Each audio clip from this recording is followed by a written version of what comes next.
বিয়ের নিমন্ত্রণে বাড়িতে ছোট বড় বিভিন্ন মানুষের ভরপুর।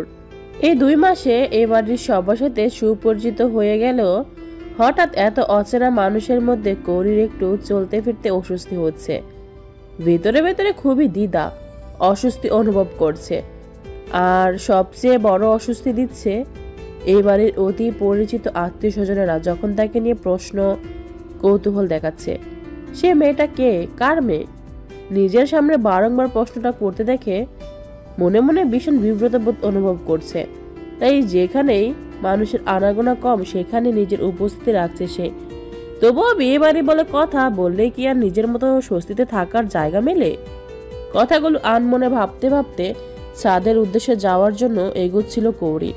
হঠাৎই বাহুতে ধাক্কা খেয়ে 2 কদম পিছনে সরে যেতেই সামনে নজর পড়ল তার। অচেনা তবে স্বল্প সময়ের মুখ চেনা একটা ছেলে। দেখতে শুনতে সুদর্শন ছেলেটা মান্যতার আপুর মামাতো ভাই, যাদেরকে সকালের দিকে আসতে দেখেছে, এবং তখনই পরিচয় জেনেছে কৌরি। সরি আমি দেখতে পাইনি।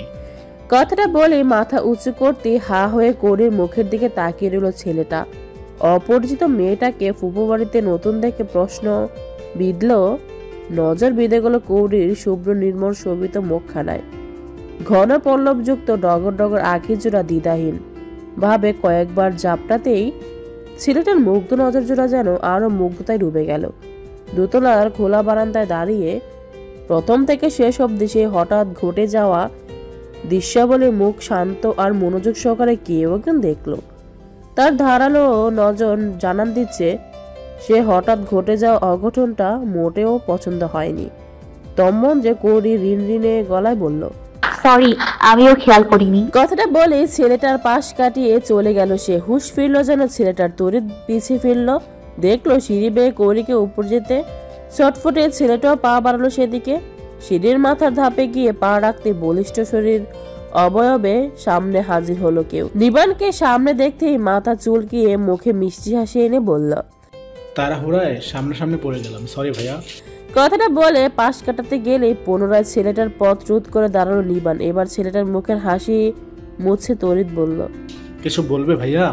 নিবান ছেলেটার হাত ধরে সামনে এনে দাঁড় করালো। ছেলেটা তার ছোট মামার একমাত্র ছেলে আনাফ।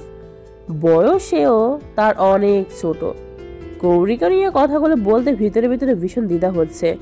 ছোট ভাই বোনদের সামনে সে এসব বিষয়ে কখনো কথা বলতে বা এসব বিষয়ে আলোচনা করতে কমফোর্টেবল নয়, তবুও বলতেই হবে যে তাকে। কৌরি মানে সেখানে সে ছাড়া আর দ্বিতীয় কারো আগমন নয়। আগমন ঘটতে চাইলেও সেই সংযুক্ত লাইন তাকে পার করে কৌরি পর্যন্ত পৌঁছানোর দুর্বোধ্য বিষাক্ত কাঁটাদার সে। কৌরি পর্যন্ত পৌঁছাতে গেলে সে যন্ত্রণাদায়ক কাঁটা তার পার করতেই হবে। আর সে কাঁটা তার পার করা যে কারোর জন্য সহজ হতে দেবে না সে, সেটা যে যাই হোক না কেন। ছেলেটার মাথায় সিল্কি এলোমেলো চুলগুলো ঠিক করে দিতে দিতে বেশ ঠান্ডা গলায় বলল, এত তাড়াহুড়ো করে কোথায় ছুটেছিস? সময় নিবানের গম্ভীর মুখের গতিবিধি লক্ষ্য করছিল আনাফ, কিন্তু নিবানের ঠান্ডা গলার প্রশ্ন শুনতে উত্তর দিতে অপ্রস্তুত হয়ে পড়ল সে। ভাইয়া যদি জানতে পারে যে সে ওই মেয়েটার পিছনেই ছিল, তবে বিষয়টা মোটেই তার জন্য ভালো দাঁড়াবে না। আবার এই মানুষটার সামনে মিথ্যা বলেও পার পাবে না সে। তাই কিছুটা অপ্রস্তুত গলায় বলল, আসলে ওই মেয়েটাকে এটাই জানতে চাচ্ছিলাম। কৌরির সমবয়সী ছেলেটা, সামনে ইন্টার পরীক্ষা। তার মুগ্ধ নজর আর আবেগ বুঝতে সময় লাগলো না নিবানের, তবুও জিজ্ঞেস করলো, কেন? মেয়েটাকে জেনে কি করবি? স্বাভাবিক গলায় সহজ প্রশ্ন। সামনের ছেলেটা যেন আশকারা পেল কিছুটা, বলল, মেয়েটাকে তো খুব সুন্দর দেখতে ভাইয়া। শহরের মেয়েদের মতো শুধু মুখ সুন্দরী নয়, হাতে পায়েও সুন্দরী। কি সুন্দর তার চোখ দুটো। আনাফকে কোষে একটা নয় পর পর কয়েকটা থাপ্পড় মারতে ইচ্ছে করলো নিবানের, কিন্তু যে কোনো পরিস্থিতিতে নিজের সংযম সহজে বিচ্যুত হতে দেয় না। সংযত রাখতে পারে বলে ছেলেটা তার হাতের কঠিন থাপ্পড় থেকে বেঁচে গেল। আর স্নেহের বাইবলও কথা, ছেলেটার মাথার চুলগুলো ঠিক করে দিয়ে এবার টি শার্টের খোলা বোতামে হাত রাখলো নিবান। বেশ স্নেহশীল হাতে খোলা বোতাম লাগিয়ে দিতে দিতে বলল, যে মেয়েটার পিছু নিতে চাইছিস সে বাদে বিয়েবাড়িতে আরও অনেক মেয়ে আছে, তাদের পিছু ঘুরে বেড়া, এমনকি দৌড়ে বেড়া। ভাইয়া কিচ্ছুটি বলবে না, একদম কিচ্ছু বলবে না। তবে ওই মেয়েটা বাদে ভুলেও দ্বিতীয়বার আর ওর পিছু নিতে যাস না। আনাফ তো খুব ভালো ছেলে, তাই না? আর এক পলকে যে খেয়ালি নজরে ওকে দেখে ফেলেছিস, সবটুকু ভুলে যা। মনে কর ওকে দেখিসনি তুই। কেমন? অবাক হলো ছেলেটা। বায়া সব সময় গম্ভীর গলায় এটা ওটা আদেশ করে চললো, এমন শিথিল আর কঠিন গলায় কখনো কথা বলে না। তবে বিস্ময় গেল ছেলেটা বলল, কেন ভাইয়া, মেয়েটা কি স্পেশাল কেউ? খুব স্পেশাল। অদ্ভুত নজরে নিবানের মুখের দিকে তাকিয়ে রইল ছেলেটা। সামনের মানুষটার তুলনায় বয়স কম হলো মেয়েটাকে নিয়ে। সামনের মানুষটার কঠিন গলা সতর্কতামূলক বাণীগুলো তাকে বুঝিয়ে দিল অনেক কিছু। ভিতরে ভিতরে ভীষণ মন খারাপ হলো তার, তবে মুখের আদলে সেটা বুঝতে দিল না। মনের কৌতূহল মেটাতে দুর্বল গলায় ফের বলল, মেয়েটা কি তোমার স্পেশাল কেউ? ছোট ভাইয়ের এবারের প্রশ্নে ভিতরে ভিতরে একটু বিব্রত বোধ করলো নিবান। তবে বিষয়টা যখন কৌরি কিনে উত্তর দিতে দ্বিধা মোটেও করলো না। বলল, তুই জেনে কি করবি সে ভাইয়ার স্পেশাল কেউ কিনা? তবে ভাইয়া যখন নিষেধ করেছে মেয়েটার আশেপাশে ভুলেও না, তবে না। কেমন? হঠাৎই স্বপ্ন বোনা মনটা ভেঙে গেল আনাফের। যেমন তাড়াতাড়ি স্বপ্ন বনেছিল, তার চেয়ে শত তাড়াতাড়িতে স্বপ্ন করা মনটা ভেঙে চূর্ণ বিচূর্ণ হয়ে গেল তার। আর মেয়েটা এমন একজনের স্পেশাল কেউ যেখানে ভুলেও আর এক পাও এগোনো সম্ভব নয়, উচিত হবে না। নিবানের কথার উত্তর স্বরূপ তার মুখের দিকে তাকিয়ে ভদ্র ছেলের মতো মাথা নাড়িয়ে হ্যাঁ জানালো। নিবানও মিষ্টি হেসে একটু আগে ছেলেটার এলোমেলো গুছিয়ে দেওয়া চুলগুলো ফের মাথার আঙ্গুলে চালিয়েছে, এলোমেলো করে দিল। মুখে বলল, এই তো গুড বয়। গুড বয়টা একটা মোটেই পেতে ইচ্ছে করলো না ছেলেটার। মন খারাপ করে ফের সিঁড়ির পথ ধরতে নিবান পিছু ডাকলো। আনাফ। পিছু ফিরলো ছেলেটা। ছোট ভাইয়ের বেজার মুখ দেখো মনের কঠিন চাওয়াটা চেপে রাখো না। বলল, কৌরিকে যখনই নজরে পড়বে বড় ভাইয়ের বউয়ের ন্যায় সম্মানের নজরে দেখবি, পারলে মাথা নিচু করে রাখবি। তবুও সম্মান শ্রদ্ধা ছাড়া দ্বিতীয় তৃতীয় কোনো ভালো মন্দ নজর নয়, ঠিক আছে? কথাটা মোটেও পছন্দ না হলেও ফের ভদ্র ছেলের মতো মাথা নাড়ালো আনাফ। কেননা আজ্ঞাটা যে দিচ্ছে তাকে প্রচন্ড মান এবং সমীহ করে তার মা বাবা, এমনকি সেও। বিপরীতে আদর স্নেহ কম পায় না। তবে আনাফের মুখাবয়ব দেখে তার ভিতরের মনটা বুঝতে সময় লাগলো না নিবানের। গম্ভীর কণ্ঠে ছেড়ে উচ্ছল কণ্ঠে বলল, ওর থেকেও সুন্দর দেখতে মেয়ে তোর জন্য বউ করে আনবে ভাইয়া, ওকে? ছেলেটার মুখে যেন একটা টুকরো হাসি ফুটলো। মৃদু হেসে মাথা দুলিয়ে বলল, ওকে ভাইয়া। ছেলেটা চলে যেতে ঠোঁটের হাসি মিলে গেল নিবানের। তপ্ত শ্বাস ফেলে সেদিকে দীর্ঘক্ষণ তাকিয়ে ছাদের সিঁড়ি পথের দিকে তাকালো। বিয়ে উপলক্ষে বাড়িতে আত্মীয় স্বজনের ঢল। সবাইটা বিকাল হব। দুপুরে খাবারের পর সবাই হয়তো বিশ্রামে। বিদায় ড্রয়িং রুমের দিকে মানুষের আনাগোনা সেভাবে নেই। আশেপাশে খেয়ালি নজরে তাকিয়ে ছাদের সিঁড়ি পথ ধরল নিবান। ছাদের দরজার সামনে গিয়ে দেখলো সকালে বাবাদের বসার জন্য ছাদে আলাদাভাবে টেবিল চেয়ারের ব্যবস্থা করা হয়েছিল, সেটা নামানো হয়নি। ছাদের দরজার দিকে পিঠ ফিরে সেই চেয়ারে বসে আছে দ্বিগল চুলের এলোকেশি কন্যা। খোলা চুলগুলো ছাদের ফ্লোর ছুঁই। গভীর মনোযোগ দিয়ে ম্যাডাম কিছু করে চলেছে। বিয়ে উপলক্ষে বাড়ির প্রতিটি রুমে যেন ডেসে ডুসে মানুষ ভরে আছে। এমনকি কৌরিকে থাকতে দেওয়া তার নিজের রুমটাও বাদ যায়নি। বৌন তার মান্যতা আপু কেউ বাড়িতে নেই, শপিংয়ে গিয়েছে। সাথে দিবা আপু সহ তার মামাতো কিছু ভাই বোনও গিয়েছে। তাকেও নিয়ে যেতে চেয়েছিল, এমনকি যাওয়ার জন্য জোরাজোরিও করেছিল, সে যায়নি। মূলত অতি অপরিচিত মানুষের মধ্যে নিজেকে কেমন কেমন লাগছিল। তোর মধ্যে সবার পরিপাটি রূপ, সাজ পোশাক, চালচলনের কোয়ালিটি আলাদা। সেখানে নিজেকে কেমন অদ্ভুত অনুভব হচ্ছিল। বিদায় বিভিন্ন বাহানায় তাদের সাথে যেতে না করে দিয়েছে। এখন বাড়িতে কিছু মুরব্বী মানুষ বাদে সবাই অপরিচিত মুখ। কোথাও নিজেকে মানিয়ে নিতে স্বস্তি পাচ্ছে না কৌরি। মনে মনে একটু ফাঁকা জায়গা খুঁজছিল। হঠাৎ ছাদের কথা মনে হতে চলে এসেছে সে। হাতে পায়ে নখ বেড়েছে বলে সাথে নেল কাটার এনেছে। নিরিবিরি বসে বসে নখ কাটা যাবে। তবে আসতে গিয়ে পথে ঘটল বিপত্তি পাশ কাটিয়ে ছাদে এসে চারপাশে সবুজ মনোরম পরিবেশে দেখে মন ভালো হয়ে গেল তার। ভুলে গেল সবকিছু। কিছুক্ষণ বাগানের মধ্যে হাঁটাহাঁটি করে চেয়ারে বসে নোকটায় মনোযোগ দিল সে। হঠাৎই ছাদের দরজা শব্দ হওয়ার মনোযোগ ভিন্ন হলো তার। পিছু ফিরল সে। নিবানকে ছাদের দরজা আটকে দিতে দেখে হৃৎপিণ্ড লাফিয়ে বুক কম্পন ধরে গেল তার। আতঙ্কিত হয়ে সহসা উঠে দাঁড়ালো সে। এমনিতে ওই মানুষটা আশেপাশে থাকলে কাঠের পুতুল মনে হয়, নিজেকে নিজের মধ্যে অনুভব হয় না, যার কারণে বোবা মানুষের মতো আচরণ করতে হয় তার। ভুলেও মানুষের সাথে কথা বলে না সে। আর ইদানিং ওই মানুষের কথাবার্তা আচরণ তো তাকে ভিতরে ভিতরে ছটফটিয়ে মারছে, অথচ না পারছে সে গিলতে আর না পারছে কোনো একটা কারণ ফেলতে। আর সে মানুষটা আবারও তার দুয়ারে। বসো। গলার স্বরটা শুনতে স্বাভাবিকভাবে চলা নিঃশ্বাস বুকে বিঁধে গেল কৌরির। সামনে তাকাতে দেখলো তার সামনাসামনি চেয়ারে বসে আছে মানুষটা। কখন টের পেল না সে। তরিত বলল, আমি নিচে যাব।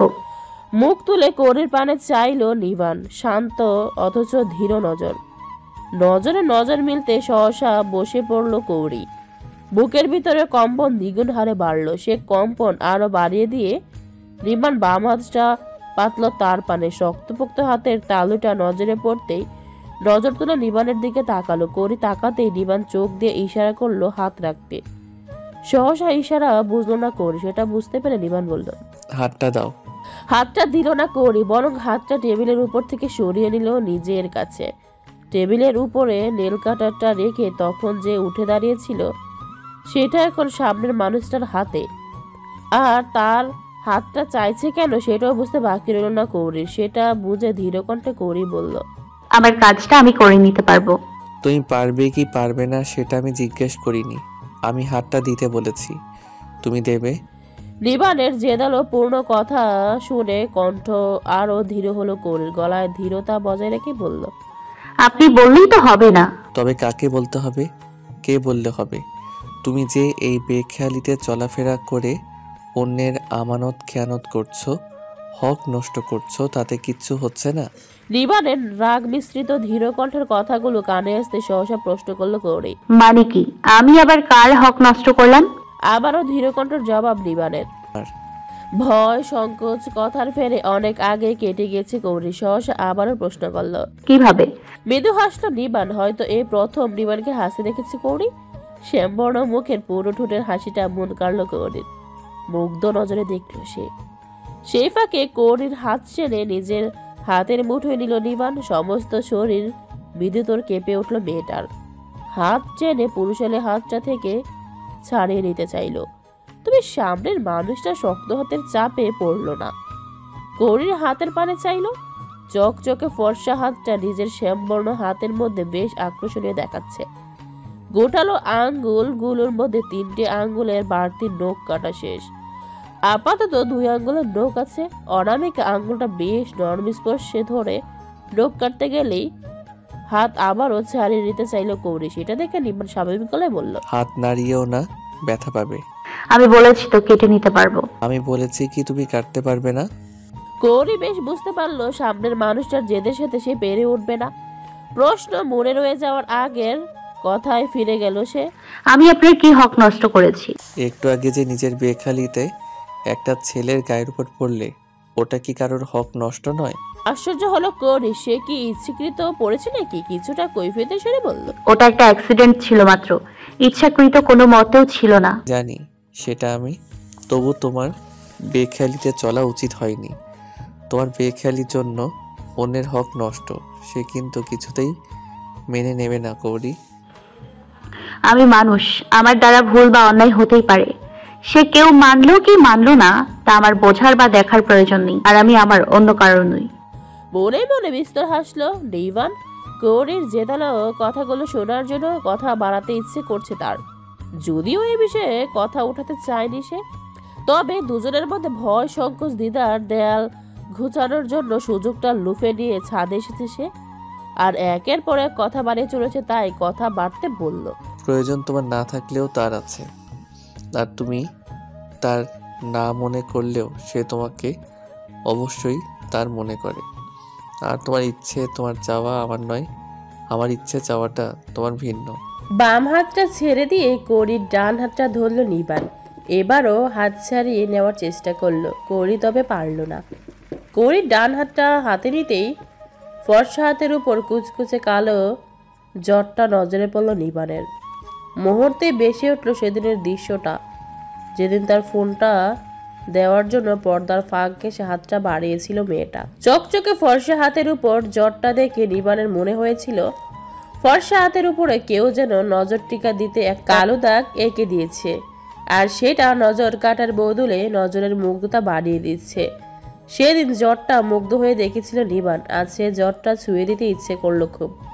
তবে ইচ্ছেটা দমিয়ে ফেললো নিবান। সেদিক থেকে নজর সরিয়ে নখ কাটায় মনোযোগ দিল। একে একে নিঃশব্দে নখের বাড়তি অংশ কেটে ফেললো সে। করি দিতে দিন তো নজর কাটিয়ে সেটা দেখলো শ্যাম গায়ে নেভি ব্লু কালারের একটা টি শার্ট পরা, মাথায় ঘন কালো চুলগুলো এলোমেলো, গায়ের রং শ্যামবর্ণ হলো সুদর্শন একটা আদল। দুপুরের সূর্যের তেজশ্রী আলো কমে গিয়ে বিকালের নরম আলোতে মানুষটাকে বেশ দেখাচ্ছে। মুগ্ধ হলো কৌরির নজর। ভিতরে ভিতরে কিছু একটা হয়ে গেল, তবে সে দুর্বল হতে চায় না, আর না চায় লুবি হতে। মনের কথাটা হঠাৎই মুখে বহিঃপ্রকাশ করলো সে। আমি লোভী হতে চাই না। এক মনে কৌরির হাতের নখগুলো কাটছিল নিবান। দারুণ একটা মুহূর্ত উপভোগ করছিল সে। হঠাৎই কৌরির কথায় হাত থেমে গেল তার। কৌরির কথাটা বুঝে উঠতেই পুনরায় হাত চালালো সে। নখগুলো কাটা শেষ করে বলল, ডান হাতের সাদাত আঙুল দিয়ে নখ কাটা শুরু করবে, তারপর ডান হাতের কনিষ্ঠ আঙুল পর্যন্ত কেটে বাম হাতের কনিষ্ঠ আঙুল দিয়ে শুরু করে ডান হাতের বৃদ্ধা আঙুলে এসে নখ কাটা শেষ করবে। এটাই হচ্ছে নখ কাটার উত্তম পন্থা। কখনো এভাবে এলোমেলো নখ কাটবে না। প্রতি উত্তর এলো না। হয়তো তার কথার উত্তর আগে চাই তার। সেটা বুঝে নিঃশব্দে মুখ নিচু করে হাসলো নিবান। কৌরির মুখের পানে চেয়ে সে হাসি বিস্তৃত হলো, অথচ হাসিটা মোটেও সুখকর হাসি বলে মনে হলো না কৌরির। অযাচিত কারণে ধক করে উঠল বুক। সেই ধক করে ওঠার ধাক্কাটা আরও দ্বিগুণ হারে বাড়িয়ে দিয়ে নিবান স্বাভাবিক গলায় বলল, তোমাকে যে লোভী শব্দটা প্রয়োগ করেছে সে তো জানে আমি এ বাড়ির কেউ নই। এখন আমি যখন এ বাড়ির কেউ নই তখন তুমি লোভী হবে কি করে? কৌরি এ বাড়িতে এসেছে আজ পাক্কা 2 মাস 6 দিন। এই 2 মাস 6 দিনে সামনের বসা মানুষটা সম্পর্কে সে যেটুকু জেনেছে, শুনেছে এবং দেখেছে, আর যেটা বুঝেছে, তাতে এই মানুষটার সিদ্ধান্তবিহীন একটা কাজও এ বাড়িতে হয় না। যে কোনো কাজে আগে তার মতামত গ্রহণযোগ্যতা পায়, আর সেই মতামত সে সবাইকে বিশেষভাবে গুরুত্বও দেয়, বিশেষ করে জাহিদ আঙ্কেল। ভাই বোনেরা এই মানুষটাকে ভয় পেলেও সম্মান শ্রদ্ধার নজরে দেখে, সেটা তাদের কথা কর্মে বোঝা যায়। সবকিছুতে বাবার পরে দাদাভাইয়ের আদেশ নিষেধ বিনা বাক্য ব্যয়ে মেনে চলে তারা। বড় মা ছেলে বলতে অজ্ঞান, ইভান ভাইয়া দাদাভাই বলতে পাগল। আঙ্কেলের এত বড় ব্যবসা বড় ছেলে হিসাবে যে মানুষটা নিষ্ঠার সহিত সামনে চলেছে, বড় ছেলে হিসাবে যাকে এত বড় ব্যবসার কর্ণধার বানিয়ে রেখেছে, সেই মানুষটা বলছে সে নাকি এ বাড়ির কেউই নয়। কি করে এই মানুষটা এ বাড়ির কেউ না হতে পারে? এমন অযুক্তিযুক্ত কথা কেউ বলে নাকি এমন অযুক্তি কথা বিশ্বাসযোগ্য? মানুষটার ছোটবেলার গল্প স্বল্প পরিসরে হলেও সে বড় মার মুখে কথার চলে গল্প শুনেছে। তিনি নিজে থেকে কৌরির সাথে টুকটাক গল্প করেছেন। সেখান থেকে জেনেছে প্রথম সন্তান হিসেবে মানুষটার প্রতি কতটা দুর্বল বড় মা। সব সন্তানদের থেকে আলাদা স্নেহ আবেগ মানুষটার প্রতি। সেই মানুষটা বলছে এই বাড়ির কেউ নয়। কেন এমন কথা বলছেন তিনি? সংকোচ বলে নিবানের নির্বিকার মুখের দিকে তাকিয়ে রইল কৌরি। ওই ধীর নজরও যে মিথ্যা বলছে এটাও তো মনে বলছে না কৌরির। তবে পরাণটা কেমন ছটফটিয়ে উঠল উত্তরটা পাওয়ার জন্য। তবে মুখ ফুটে প্রশ্ন করতে পারল না সে। সামনের মানুষটাকে আশকারা দেওয়ার ভয়ে চাইল না সে প্রশ্ন করতে। তবে মন মস্তিষ্কের টানাপোড়েনে ভিতরে ভিতরে অস্থির তুলবার অনুভব করলো। মনে মনে বিচলিত হলো কিছু কথা জানার জন্য। তবে তা জিহ্বার ডগায় এনেও সামনের মানুষটাকে প্রশ্ন করা হয়ে উঠল না তার। কি ভাবছো? তোমার ইচ্ছে অনুমতি ছাড়া তোমাকে চেয়ে বসা এই বর্ণহীন নিঃস্ব মানুষটাকে আপনজন করা যায় কি না?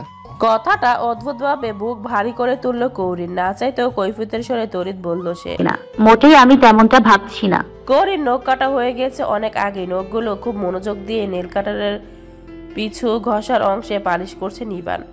নিজের কোমল হাতখানা যে কারো শক্ত হাতের মুঠোয়, সেদিকে বিন্দুমাত্র খেয়াল দেননি কৌরির। সে আছে সামনের মানুষটার সম্মুখে কি করে নিজেকে কঠিন রাখা যায়। কৌরির উত্তর শুনে ঠোঁটের কোণে দুষ্টু হাসির রেখা ফুটল নিবানের। মজার ছেলে বলল, তবে কি ভাবছো আপন করা যায়? লজ্জা পেল কৌরি, কথার পেঁচে পড়ে যাবেন ভাবেনি। এলোমেলো নজরে দিকে ওদিক পানে ঘুরিয়ে অপ্রস্তুত গলায় বলল, মোটেই তাও ভাবছি না আমি। আপনি খুব বেশি বেশি ভাবছেন। তবে কি ভাবছো? এই বর্ণহীন নিঃস্ব মানুষটা আবার তোমাকে পাওয়ার স্পর্ধা দেখাচ্ছে কি করে? দ্বিতীয়বার এই কথাটা নিবান আওড়াতেই লজ্জা ভুলে খেয়ালি নজরে নিবানের শ্যামবর্ণ মুখের দিকে তাকালো কৌরি। এক মনে মাথা নিচু করে মনোযোগী হয়ে তার নখের পরিচর্যা করে চলেছে মানুষটা। বিকালের নরম হয়ে আসা আলোতে শক্ত চোয়ালের শ্যামবর্ণ মুখাবয়বের মানুষটাকে শুধুমাত্র রঙের জন্য কি কোনো কারণে সুদর্শন কম দেখাচ্ছে? কই, কৌরির নজর তো সেটা বলছে না। তবে মানুষটা কি করে বলছে তিনি বর্ণহীন? শ্যামবর্ণ মানুষ আবার বর্ণহীন হয় কি করে? আচ্ছা, রং সাদা কালো শ্যাম উজ্জ্বল কোনো মানুষই কি আসলে বর্ণহীন হয়? এগুলো তো শুধু জাস্ট রং। আর শুধু রং দিয়ে কি মানুষকে বিচার করা যায়? মানুষ বলতে তো আল্লাহর দান শ্রেষ্ঠ জীব। তবে সেই শ্রেষ্ঠ জীব সম্পর্কে মানুষের ধারণা এত উঁচু নিচু হয় কি করে? মানুষের আচার ব্যবহার চাল চলন কথাবার্তা যদি ভালো হয়, শ্রেষ্ঠ হয়, তবেই না সে সুন্দর সুশৃঙ্খল সুদর্শন। আর সামনে বসা মানুষটাতে তো সে সবসময় গুণে একেবারে পরিপূর্ণ গুণান্বিত। তবে দৈহিক পেটানো শরীরের উচ্চলম্বা মানুষটার মায়া মায়া কাট কাট আদলের শ্যামবর্ণ মুখটাকে দেখলে কে বলবে মানুষটা বর্ণহীন? আর তার ধারালো ব্যক্তিত্ব, যে কোনো মেয়ে তাকে পাওয়ার ইচ্ছে পোষণ করবে। কৌরি কি করেনি? মুখে স্বীকারোক্তি পোষণ না করলেও মনকে দমিয়ে রাখার চেষ্টা। সেই চেষ্টায় ভেতরে বাইরে কতটা সফল অসফল হচ্ছে সেটা তো সেই জানে। নিজের ভাবনা মতোই গলায় কিছুটা অবাগতা নিয়ে বলল, আপনি বর্ণহীন নিঃস্ব। প্রহসন গলায় বলল, কেন মনে হচ্ছে না সেটা? ভাবনার ঘোর মুহূর্তে কেটে গেল কৌরির অপ্রস্তুত গলায় বলল, জানি না। এবার মুখ উঁচু করে তাকালো নিবান। সরল অদ্ভুত মায়াময় মুক্তদানার মতো গোলগাল একটা মুখ দেখলে নজর হৃদয় পরিতৃপ্ত হয়ে যায়। অথচ সেখানে নিষ্পলক তাকিয়ে মন নজর পরিতৃপ্ত করার দলিলনামা তার নেই। ভালোবেসে একটু ছোঁয়ার অধিকারও তার নেই। নিবান তাকাতে এই নজর এলোমেলো করে এদিক ওদিক পানে চেয়ে নিজের দ্বিধা কাটাতে চাইল কৌরি। হাত টেনে নিয়ে সরাতে চেয়েও সে মানুষটা শক্তপোক্ত হাতের বাঁধন থেকে কিছুতেই হাত ছাড়াতে পারল না। শক্ত হাতের বিধ্বস্ত তালুতে কৌরির কমল হাতের তালুটা নিজের বিদ্যা আঙুলের ধীর চাপনে ধরে রাখল নিবান। শীতল চাউনিতে কৌরির মুখের দিকে নজর ফেলে আবেগ মিশ্রিত গলায় বলল, এই কৌরি, আমার জন্য একটু লোভী হও না। তুমি লোভী হলে আমার নিজের চাওয়া পাওয়া ইচ্ছেগুলো একেবারে নিঃস্ব হয়ে যাওয়া থেকে বেঁচে যাবে। আমার জন্য একটু লোভী না হলে তুমি খুব কি ক্ষতি হবে? কথার উত্তর দিল না কৌরি, তবে চোখ বন্ধ করে নিজেকে ধাতস্থ করার চেষ্টা করল। কেননা সামনের মানুষটার আকুল আবেদনে বুকের মধ্যে ঝড় বয়ে দিচ্ছে তার। কৌরির জবাবের আশা না রেখে নিবান ওর হাত ছেড়ে দিল। জানতো সামনের মেয়েটা থেকে সহজে জবাব পাবে না সে। আশাও রাখিনি, তবে মেয়েটার বহিরাগত এক্সপ্রেশন জানতে চাইছিল। মৃদু হাসলো নিবান। হাত ছাড়া পেতে তড়িৎ চেয়ার ছেড়ে উঠে দাঁড়ালো কৌরি। ঘুরে সামনে এগোতে গেলই নিবানের ডাকে না চাইতো পা থেমে গেল তার। সেটা দেখে শিথিল গলায় সতর্কতা বাণী স্বরূপ নিবান বলল, বেখেয়ালিতে চলাফেরা করো না কৌরি। আমার সব ইচ্ছে চাওয়া পাওয়া আমি আমার আপনজনদের কথা ভেবে করে বিসর্জন দিয়ে দিয়েছি। তবে আফসোস হয়েও মনে রাখিনি তুমি আমার এমন চাওয়া, সেখানে আফসোস নামক শব্দটা প্রয়োগ করা তো দূর, শস্য পরিমাণ স্যাক্রিফাইস করার দুঃসাহসিকতাও দেখাতে চাই না আমি। যে কোনো মূল্যে রাজি নই আমি। আর আমার জীবনের শেষ ইচ্ছে বিসর্জন দেওয়া মানে আমাকে বিসর্জিত করা, আমার সব কিছু শেষ হওয়া। নিঃশ্বাস আটকে রইল কৌরির। বিগত 2 মাস ধরে দেখে এসেছে মানুষটা গম্ভীর্য স্বভাবের। বাড়ির সবার সাথে খুব কমই কথা হয় মানুষটার, আর যেটুকু বলে খুবই শান্ত আর গম্ভীর স্বরে। ছোট বড় সমবয়সী কারোর সাথে সেভাবে মেলামেশা খোলামেলা নয় তার। অথচ তার বেলায় কথাবার্তা আচরণে কত সহজ সেই গম্ভীর্য মানুষটার। সে মানুষটা তাকে পছন্দ করে ভাবলেই কৌরির পা থেকে মাথা পর্যন্ত সর্বাঙ্গ ঝিমঝিম করে ওঠে। কেমন অদ্ভুত অদ্ভুত অনুভূতি হয়। যেখানে সে কখনো যেটা স্বপ্ন ভাবেনি, সেখানে সেটা বাস্তবিক রূপে নিজের সাথেই ঘটল। নিজেকে কিভাবে ভালো মন্দের বেড়াজালে নিয়ন্ত্রণে রাখা যায়, তবুও রাখতে যে তাকে হবেই। বাবা মা মরা এ বাড়ির আশ্রিতা সে, আর আশ্রিতা কি কখনো কারো সুখের নীড় হতে পারে? কি জানি, হয়তো পারে, নয়তো না। আর ভাবতে চাইলে না করি পা বাড়ালো পিছনের মানুষটা থেকে পালাতে। সেটা পিছনের মানুষটা নিষ্প্রভ শান্ত নজরে দেখলো। কৌরি দৃষ্টিসীমা গোচর হতে চেয়ারে গা এলিয়ে চোখ বুজে নিল সে। শান্ত ছাড়লো সংগোপনে, ফের মৃদুস্বরে আওড়ালো, তুমি কঠিন হতে চাইছো? হও, যত কঠিন হতে চাইবে তোমাকে চাওয়া পাওয়ার আকাঙ্ক্ষা তীব্রতা নিভানের ততই বাড়বে। তারপর নিজের আকুল অনুভূতি ছেড়ে কোথায় পালাবে তুমি? যেখানেই পালাতে চাও না কেন, লুকোনোর জায়গা হিসাবে তোমাকে খুঁজতে হবে নিভানের এই শক্তপোক্ত বুক, যা নিভান তোমাকে দেখার পর তোমার নামেই করে দিয়েছে, শুধু তোমারই নামে। কৌরি নিজের রুমে প্রবেশ করতে ইভানকে নিজের বেডে শুয়ে থাকতে দেখে থমকে পা থামিয়ে দাঁড়িয়ে পড়ল নিভান। স্থির নজরে বেডে পা ঝুলিয়ে দুদিকে দুহাত ছড়িয়ে শুয়ে থাকা ইভানকে কিছুক্ষণ পর্যবেক্ষণ করলো। তারপর নিজের কাজে ওয়াশরুমে চলে গেল। নিভানের উপস্থিতি ইভানও টের পেয়েছে, তবে প্রতিক্রিয়া দেখায়নি সে। কতদিন পর নিজের এগো ছেড়ে প্রিয় জায়গাটায় শুয়েছে সে। একটা সময় এই জায়গাটা তার নিত্যকার ছিল। তারপর সবকিছু কেমন এলোমেলো হয়ে গেল। কেন হয়ে গেল? না হলে আর যাই হতো, তার জীবনের অন্তত এই দিনটা হয়তো দেখতে হতো না তাকে। এরকম একটা দিনের সম্মুখে পড়ার আগে তার দাদাবাই কাছে সে তন্ময় সম্পর্কে সবকিছু বলতো, আর দাদাবাই বিচক্ষণ ব্যক্তির মতো তাকে সবকিছু সুন্দরভাবে গুছিয়ে দিত। নিভান ওয়াশরুম থেকে বের হয়ে তোয়ালে দিয়ে হাত মুখ মুছতে মুছতে বলল, হঠাৎ আমার রুমে? Any problem? চকচকে সাদা রং করা ছাদের পানে নজর স্থির ইভানের। নির্লিপ্ত গলায় বলল সে, এই বেডটাই শুয়ে তুমি কি নির্দ্বিধায় কত কঠিন কঠিন কাজ সহজভাবে সলভ করে ফেলো। তাই আমিও ভাবলাম দেখি সেখানে শুয়ে আমার জীবনের এলোমেলো সবকিছু সলভ করা যায় কিনা। সবকিছুর ঠিক করার সলিউশন খুঁজছি, কিন্তু আমি তোমার মতো করে পারছি না সবকিছুর সহজ সমাধান মিলাতে। কেন বলো তো পারছি না দাদা ভাই? দেখেছো, কোনো বাবা সব সময় বলেন সব সময় শুধু দখলদারি দিলে হয় না, যোগ্য বিচক্ষণ বুদ্ধি বিবেচক জ্ঞানী ব্যক্তির দরকার হয়, না হলে সব ধ্বংসে নেমে যায়। আমার জীবনে সবকিছু যেন না চাইতেও একটু একটু করে ধ্বংসে নেমে যাচ্ছে। কী সব আবোল তাবোল বকে চলেছিস ইভান? কি হয়েছে কি? ইভানের মুখে ধ্বংসনামা শব্দটা শুনতেই কিছুটা ধমকে সরে কথাগুলো বলতে বলতে তার দিকে এগুলো নিভান। সেটা দেখে তপ্ত শ্বাস ফেলে ইভান বলল, আমি কখনো চাইনি আমার জন্য কেউ মিনিমাম সামান্যটুকু কষ্ট পাক, অথচ সেই আমার দ্বারাই সবাই ব্যথিত। নিজের পছন্দের চাওয়া পাওয়ার স্থায়িত্ব রূপ দিতে তন্ময়ীরা না চাইতেও অসম্মানিত লজ্জিত করলাম, যেটা আমি কখনো চাইনি। বিশ্বাস করো দাদা ভাই, আমি একটুও চাইনি ওই মেয়েটাকে অসম্মানিত লজ্জিত করতে।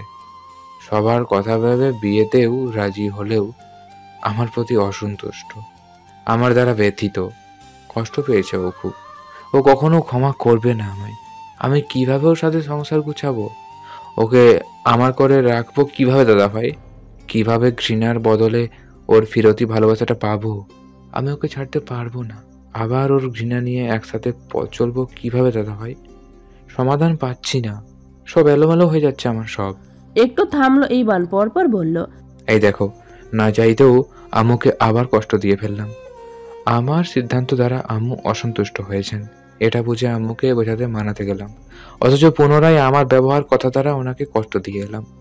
আমি চাইনি দাদাভাই আম্মুকে ওটা বলতে, কিন্তু কেন জানি আম্মুর ওপর অভিমান হলো। তিনিও তন্ময়ীর মতো কিছুতেই আমাকে বুঝতে চাইছেন না, অথচ আমার জীবনের প্রিয় বিশেষ দুজন নারীকে আমি বিশেষভাবে আগলে রাখতে চেয়েছিলাম। আমার দ্বারা ভুলেও কষ্ট পেতে দিতে চাইনি, অথচ তারাই আমার আচরণ দ্বারা খুব বেশি ব্যথিত, অসন্তুষ্ট। আমি কেন তোমার মতো নয় দাদা ভাই? আমার প্রিয় মানুষদের কেন আমি ভালো রাখতে পারি না? স্থির ধারে ইভানের মলিন মুখের দিকে তাকিয়ে রইল নিভান। গলায় কাতর স্বর। সুদর্শন ছেলেটার চোখ মুখ কেমন ছন্নছাড়া ভাব। হাতগুলো কেমন ছড়িয়ে ছিটিয়ে রেখেছে, অথচ ওই হাত দুটো একটা সময় তাকে বর্ষা হিসেবে কত বিশ্বাসে তার গলা জড়িয়ে ধরত। সে না ধরলে কখনো ইভান বলতো না, দাদা ভাই আমাকে ধরো, আমি পড়ে যাব। ছেলেটা যেন মন থেকে ভরসা করতো দাদাভাই যাই হয়ে যাক কখনো তাকে পড়ে যেতে দেবে না, ব্যথা পেতে দেবে না। অথচ সম্পর্কের টানাপোড়েনে আজ হাত দুটো অসহায় পড়ে আছে। ভরসা, বিশ্বাস করো, হাত গলা জড়িয়ে ধরে বলতে পারছি না। দাদা ভাই আমার জীবনের এলোমেলো সব কিছু ঠিক করে দাও, গুছিয়ে দাও। সঙ্গোপন দীর্ঘশ্বাস ফেললো নিবান। আস্তে আস্তে এগিয়ে গেল ইভানের পানে, হাতের তোয়ালেটা বেডের একপাশে রেখে ইভানের মাথায় হাত রাখলো। সঙ্গে সঙ্গে ছেলেটা চোখ বন্ধ করে নিল। মায়ের পরে এই একজনের স্পর্শ তার ভুবন দুলিয়ে দেয়। পৃথিবীতে কখনো কোনো ভাইয়ের স্পর্শে কেউ মমতা খুঁজে পেয়েছে কিনা ইভানের জানা নেই, তবে এই স্পর্শে সে মমতা খুঁজে পায়, আদর, ভালোবাসা, আহ্লাদ খুঁজে পায়। এই মানুষটা তাকে ছুলে মনে হয় মায়ের মমতাময়ী দ্বিতীয় কোল, কোমল আশ্রয়স্থল। অথচ এই স্পর্শ থেকে নিজেকে বঞ্চিত রেখে ছিল কতগুলো দিন। উফ, সে যন্ত্রণা কি সে অনুভব করেনি? করেছে তো। মন খারাপ কেন করছিস? এটা নিয়ে কেউ মন খারাপ করে? তুই পুরুষ মানুষ, পুরুষ মানুষের এত তাড়াতাড়ি দুর্বল হয়ে পড়লে চলে? তন্ময়ই ভুল বুঝেছে, সেটা তাকে বুঝিয়ে মানিয়ে নিতে হবে। যদিও হলুদের অনুষ্ঠানের মতো একটা বিশেষ দিনে অতগুলো মানুষের সামনে নিজের বিয়ে ভেঙে যাওয়া কতটা লজ্জার, অসম্মানের, সেটা ওর জায়গায় না থাকলে হয়তো আমরা কেউ বুঝবো না। আমরা আমাদের মতো চাইব বলে যাবে, সেখানে দাঁড়িয়ে ওই তো বুঝবে ওর কি হারিয়েছে আর কি গেছে। আর যেখানে ও অসম্মানিত হয়েছে, লজ্জিত হয়েছে, কারণটাও তুই। আবার সেই মানুষটাকে আবার গ্রহণ করা কি সহজ কথা? তবুও যে কারণেই হোক সে তোকে গ্রহণ করতে চেয়েছে, সেখানে সেই অসম্মানিত হওয়া, লজ্জিত হওয়াটাকে তোকে মুছে ফেলতে হবে। জানি না বিষয়টা মুখে বলার মতো সহজ হবে কিনা, তবে দায়ী যখন তুই, তাকে পেতে হলে প্রাপ্য শাস্তিটা তো পেতেই হবে ইভান। সেভাবে হোক চেষ্টা করতে হবে তাকে নিজের করে রাখার, তাকে করা অসম্মান মুছে দেওয়ার। আর তন্ময়ী খুবই ভালো এবং বুদ্ধিমতী মেয়ে, ওর সামনে নিজেকে খোলামেলাভাবে উপস্থাপন করলে ও নিশ্চয়ই তোকে বুঝবে। নিজের পাক্তপোক্ত হাতের ভারী পাঞ্জাটা ইভানের চুলে থামিয়ে দিল ইভান। ছেলেটার বন্ধ চোখের দিকে তাকিয়ে মন খারাপ হলো ভীষণ। চঞ্চল ছেলেটা কিভাবে মূর্ছা পড়েছে। দুষ্টুমি করা, মজা করা, সবার পিছে লাগা থাকা ছেলেটাকে এভাবে দেখা যায়? এবার নিবান বেশ সাবলীল গলায় বলল, আর মাকে আবার কি বলেছিস? নিশ্চয়ই বলেছিস মা আমাকে বেশি ভালোবাসে, তাই তো? চোখ খুলল ইভান। মুহূর্তে দু চোখের কার্নিশ বেয়ে নুরাজল গড়ালো। সেদিকে ভ্রুক্ষেপ না করে ঠোঁটে মৃদু হাসি টেনে বলল, সত্যি বলবে বাবা তোমাকে বেশি ভালোবাসে কিনা? আর তোকে সবচেয়ে বেশি ভালোবাসে কে? তোর অযথা অন্যায় আবদার মেটাই কে? নিবান কথাটার উত্তর দিয়ে ইভানের চোখের পানি মুছে দিতে গেলে ইভান এতদিনের এগো ছেড়ে দুই ভাইয়ের মধ্যে সকল দূরত্ব গুছিয়ে নিবানকে ঝরিয়ে ধরল। নিবানের কথার উত্তর না দিয়ে আকুল গলায় বলল, সরি দাদা ভাই, তোমার থেকে আমি আমাকে একটু একটু করে দূরে সরিয়ে নেওয়ার জন্য খুব বেশি সরি দাদা ভাই। ইভানের আকুলতায় নিজেকে আর দূরে রাখতে পারল না নিবান, না কঠিন রাখতে পারল। নিজের সাথে শক্তপোক্ত করে জড়িয়ে ধরল স্নেহের ভাইকে, যেমনটা ছোটবেলায় পরম স্নেহ ভালোবাসে জড়িয়ে ধরত ইভানকে। ইভানের তার থেকে সরে যাওয়ার অনুতপ্ততা নিবানকে আরো বিগলিত করলো। তবে সেসব আর না ঘেটে প্রসঙ্গ এড়াতে বলল, এত বেশি মন খারাপ করার মতো কিছু হয়নি বাচ্চা, দাদাভাই আছে তো, দাদাভাই সব ঠিক করে দেবে ইনশাল্লাহ। আর আম্মু? আরে মায়েরা তো ওরকম ইমোশনাল হয়। আমরা দোষ করব, অন্যায় করব, তাদের মতামতের বিরুদ্ধে গিয়ে অপছন্দনীয় কাজ করব, আর তাদের কাজ ইমোশনাল হওয়া। তাই বলে তাদের আঘাত দিয়ে কথা বলা উচিত? কোনো মতে উচিত নয়। তবুও মানুষ আমরা, ভুল অন্যায় আমাদের দ্বারা হবেই। তোরও হয়েছে, ঠিক হয়ে যাবে। আজ তোর উপর মন খারাপ করেছে, কাল ঠিক হয়ে যাবে। সন্তান যতই ব্যথা দিক, মা তার প্রতি যতই অসন্তুষ্ট হোক, দেখেছিস কখনো সেই সন্তানকে দূরে সরিয়ে রাখতে? আমাদের উপর যতই রাগ অভিমান হোক, রেখেছে কখনো তার মমতাস্থল থেকে দূরে। দিন শেষে সন্তানের দোষ অপরাধ কখনো মনে রাখে না তারা।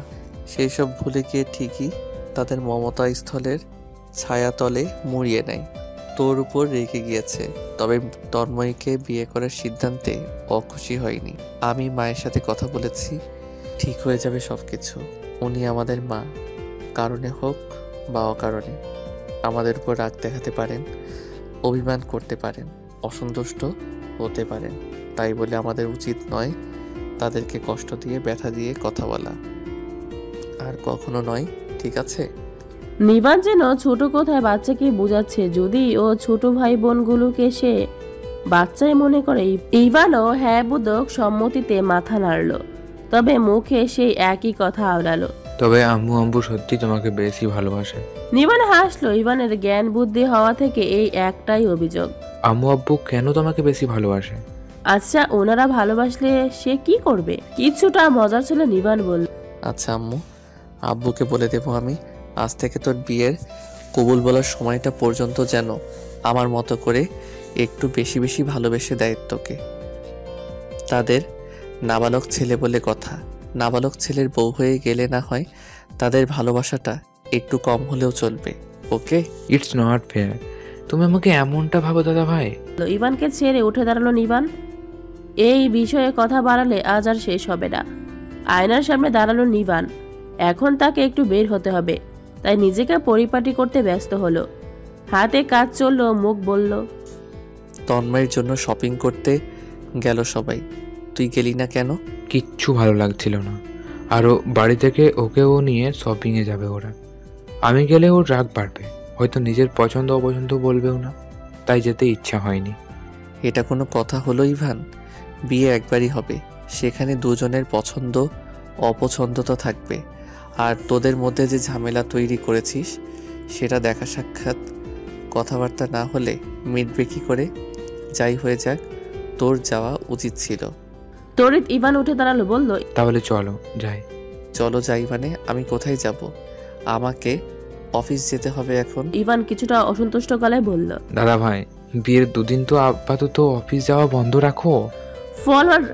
ফর্মাল ড্রেস ছাড়া নিবান অফিসে খুব কমই যায়। তবে একটুখানির জন্য এই বেলায় আর ড্রেস চেঞ্জ করে ফর্মাল পোশাকে জড়ালো না নিজেকে। ব্লু জিন্স আর নেভি ব্লু টি শার্ট পরা ড্রেসটাই বেরিয়ে যাওয়ার সিদ্ধান্ত নিল। চুল ঠিক করে গায়ে পারফিউম পোস্ট করতে করতে বলল, কাল থেকে বিয়ের দিন পর্যন্ত আপাতত অফিসে পা দেব না, বিদায় এখন আমাকে যেতেই হবে। ওসব জানি না আমি। কৌড়ি ওদের সাথে শপিংয়ে যায়নি, আমি কৌড়িকে নিয়ে নিচে আসছি। তুমি গিয়ে গাড়ি নিয়ে বের হও, অপেক্ষা করো। ইভান দাঁড়ালো না, ব্যস্ত পায়ে চলে গেল। নিবান সেদিকে স্থির নজরে তাকিয়ে মৃদুস্বরে আওড়ালো, তার ম্যাডাম যখন যাবে তবে তো সে যেতে বাধ্য। গাড়িতে অপেক্ষা করছে নিবান। ইভান যখন বলেছে কৌরিকে সে নিয়ে আসবেই, তার মানে নিয়ে আসবেই। সে যেই বাধা দিক না কেন, কৌরি নিজে বাধা দিয়েও কাজ হবে না। কিছুক্ষণ অপেক্ষা করার পর দেখলো সত্যি কৌরিকে নিয়ে ইভান আসছে, সাথে আনাফও আছে। ছেলেটা ইভানের সাথে মাথা নিচু করে কথা বলতে বলতে আসছে। মৃদু আসলো নিবান। ওরা কাছাকাছি আসতে মুখটা আগের নেই স্বাভাবিক করে ফেলল। গাড়ির কাছাকাছি আসতে আশ্চর্য হয়ে ইভানের মুখের দিকে তাকালো কৌরি। ইভান ভাইয়া বড় মাকে বলে তাকে নিয়ে এসেছে। সে আসতেই চায়নি, কিন্তু সবাই শপিংয়ে গিয়েছে আর সে বাড়িতে একা থাকবে। অনেক ভুজুং ভাজুং বুঝিয়ে বড় মাকে দিয়ে তাকে কনভিন্স করিয়ে নিয়ে এসেছে। বলেছে মানতা আপুদের কাছে শপিংয়ে যাচ্ছে, অথচ যাচ্ছে সে মানুষটার গাড়িতে। ইভানের প্রতি মনে মনে অসন্তুষ্ট হলো কৌরি। মনে মনে ভীষণ বকলো, মানুষটা থেকে যত দূরে থাকার চেষ্টা করছে ততই কাছাকাছি হতে হচ্ছে। ভাবলো সে যাবেই না। কথাটা মুখে বলার আগে নিবান বলল, উঠে বসো। ড্রাইভিং সিটের পাশের ফ্রন্ট সিটের দরজার দিকে তাকাতে নিবান চোখ দিয়ে ইশারা করলো উঠতে। নিবানের স্বর কানে যেতে ইভানও তাল মিলিয়ে বলল, এই ফুল কৌড়ি, তুমি সামনে বসো, আমি আর আনাপ পিছনে বসছি। কথাটা বলে দুজনে গিয়ে পেছনের সিটে বসে দরজা আটকে দিল। সেটা দেখে কৌরি কি বলবে কি করবে বুঝে উঠতে পারলো না। এখন এখান থেকে চলে যাওয়াই মানেই বেয়াদবি, আর বেয়াদবিটা করতে চেয়েও হয়ে উঠল না কৌরির। বাধ্য হয়ে ফ্রন্ট সিটে বসে পড়ল সে। মুহূর্তে মাথা ঘুরিয়ে নজর দিল জানালার বাইরে। সেটা দেখে মৃদু হেসে ঠোঁটের হাসি মিলিয়ে নিল নিবান। কৌরির পাশের দরজা আটকে দিয়ে গাড়ি চালানোয় মনোযোগ দিল। পেছন থেকে দুজনকে সূক্ষ্ম নজরে একবার খেয়াল করলো ইভান। ফের আনাফকে উদ্দেশ্য করে বলল, সামনে আমাদের বড় ভাই আর ভাবি বসে আছে, ভুলেও তাদের দিকে নজর দিবি না, আর তাদের কথাবার্তা তো কানেই তুলবি না, কেমন? জানা সত্ত্বেও আনাফ বলল, সামনের মেয়েটাকে ভাইয়া পছন্দ করে। সামনের মেয়েটা মানে কি? বলছি না বড় ভাবি হয়, বৌমণি বলবি। ওকে বৌমনি বলবো, বলো না ছোট ভাইয়া। বড় ভাইয়া তাকে পছন্দ করে। ভীষণ সিরিয়াস। সেটা কি আর বুঝেনি সে? বড় ভাইয়ার কথাবার্তা আচরণে সে স্পষ্ট বুঝে গিয়েছে মেয়েটাকে নিয়ে বড় ভাইয়া কতটা সিরিয়াস। সামনে এক পলক তাকিয়ে দীর্ঘশ্বাস ফেললো ছেলেটা। ফের নিজের কাজে মন দিল। ফোন নিয়ে ঘাটাঘাটি শুরু করলো। কিছু দূর যেতে কৌরির দিকে ফিরল নিবান। হঠাৎই বলল, কি চাই তোমার? কানে এলো কথা। কি চাই মানে? বুঝলো না কৌরি, তাই প্রত্যুত্তরও করলো না। সেটা দেখে নিবান বলল, বলছো না যে কি চাই তোমার? উফ, তাকে ঘিরে এই মানুষটার মুখে যে কোনো সম্বোধন বুকে খিল ধরিয়ে দেয় তার। আবারও একই কথা বলতেই না বুঝে বাহিরের পানে তাকিয়ে উত্তর দিল কৌরি, কিচ্ছু চাই না। আমাকেও না। চোখ বন্ধ করে নিল কৌরি। নিঃশ্বাস ভারী হয়ে এলো। সেই নিঃশ্বাসের শব্দ পাশের মানুষটা পর্যন্ত আসতে দিল না, আর না কথার উত্তর দিল। চুপচাপ বসে রইল সে। বরাবরের উত্তর পাওয়ার আশা করলো না নিবান। কিছুক্ষণ নীরবতা কেটে গেল। ফের নিবান বলল, তোমার এই বাড়িতে থাকতে মাঝে মধ্যে দম আটকে আসে, তাই না কৌরি? মনে হয় নিজের মতো করে কোথাও গিয়ে থাকতে পারতাম, সেখানে সবকিছু শুধু তোমার হবে। এমনকি তোমার মাঝে মধ্যে বাড়িতে চলে যেতে ইচ্ছে করে, তাই না? চোখেতে নিবানের দিকে তাকালো কৌরি। নির্লিপ্ত মুখাবয়ব, দক্ষ হাতে সামনের দিকে নজর ফেলে গাড়ি চালানোয় মনোযোগ মানুষটার। অথচ তার মনের খবর জেনে বসে আছে কিভাবে? সে তো ভুলেও কখনো প্রকাশ করেনি মনের কথা। তবে তার মনের কথা জানলো কি করে মানুষটা? বুকের ভিতর দুবুকানি শুরু হলো। কৌরির বুকের দুবুকানির তীব্রতা বাড়িয়ে দিয়ে নিবান ফের বলল, জানো, আমারও ইচ্ছে করে এমনটা, যেখানে আমার বলে সবটা থাকবে। আভিজাত্য বলে কিছু না থাকলেও সেখানে আমার একটা তুমি থাকবে। আমার তোমার কিছু ইচ্ছে থাকবে, আমাদের ভালোবাসা থাকবে। যে ইচ্ছেগুলো বিসর্জন দিয়েছি, স্বপ্নগুলো হারিয়েছি, সেটার আফসোস থাকবে না। নিজের চারপাশের হাওয়া বাতাসগুলো আপন আপন গন্ধ থাকবে। যেখানে প্রাণ খুলে বাঁচা যায়, সবটা আমার বলে বাঁচার আকাঙ্ক্ষা বলতে পারো। জ্যামে গাড়ি দাঁড়িয়ে পড়লো। গাড়ি থামিয়ে গা এলিয়ে দিল সিটে নিবান। তখনও কৌরি থমকে নিবানের পানে তাকিয়ে। ভয় সংকস্ত এই মানুষটার প্রতি সাবলীল আচরণে কবেই ধূরীভূত হয়ে গেছে। সেখানে এসে এখন ভিড় জমিয়েছে অন্য অনুভূতিরা। নিবান অদ্ভুত মায়া মায়া নজরে তাকালো কৌরির প্রাণে। সে চোখে নজর পড়তেই বুকের ভিতর কেমন করে উঠল কৌরির। তবে কেন জানি নজর সরাতে পারল না। অদ্ভুত মোহগ্রস্ত হয়ে তাকিয়ে রইল সে। মোহগ্রস্তের নজরের পানে তাকিয়ে নিবান ফের বলল, এই কৌরি, চলো না আমাদের দুজনের একটা সেরকম সংসার বানিয়ে ফেলি, যেখানে আমাদের ইচ্ছেগুলো মিলেমিশে একাকার হয়ে যাক। আমি আর তুমি থেকে শুধুমাত্র আমরা হয়ে যাই, যেখানে আমরা একে অপরের নিঃশ্বাস হই, ভরসা হই, বিশ্বাস হয়ে বেঁচে থাকি।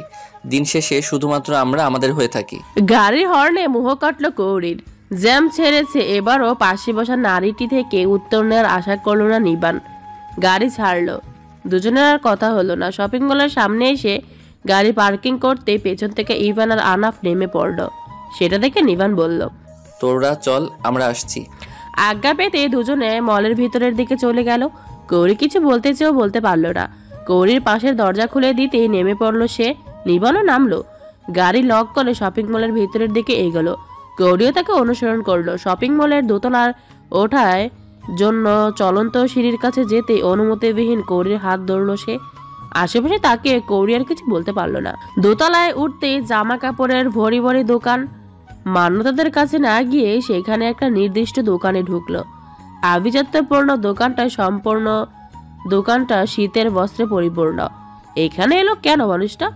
মনে মনে প্রশ্নের মাঝে নিবানের গলা শুনতে পেল দোকানির সাথে, ভাই, শাল দেখান তো বেশি দেখানোর প্রয়োজন নেই, দুই একটা দেখাবেন, যেন বেশি ঘাটাঘাটি করা না লাগে, নজর লেগে যায়। দোকানি মুহূর্তেই উপরের দিক থেকে 3টা শাল বের করলো।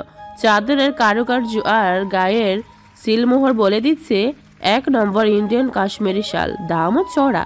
3টে শালের মধ্যে কালোর উপরে কলু সুতোর মিশিলে কাজ করা একটা চাদর পছন্দ করলো নিবান। দাম দরাদরি করলো না, দোকানি দাম বলতে পেমেন্ট করে দিল। দোকানি শালটা প্যাকেটিং করে দিতে নিবান বলল, প্যাকেটিং করা লাগবে না, আমার কাছে দিন। শালটা হাতে পেতে পাশে দাঁড়ানো কৌরির গায়ে জড়িয়ে দিল নিবান। আশ্চর্য হলো কৌরি, এটা তার জন্য কিনেছে মানুষটা, কিন্তু কেন? হালকা শীত শীত ভাব পড়েছে। বাইরে বের হতে সেটা তীব্র অনুভব করলো, প্রকাশ করেনি। অথচ পাশে থাকা মানুষটা ঠিকই বুঝে নিয়েছে। নিচু গলায় কৌরি বলল, শালটা প্রয়োজন ছিল না, অযথা কিনলেন। চলতি পথে উত্তর দিল নিবান। তোমার কাছে অযথা মনে হতে পারে, আমার কাছে নয়।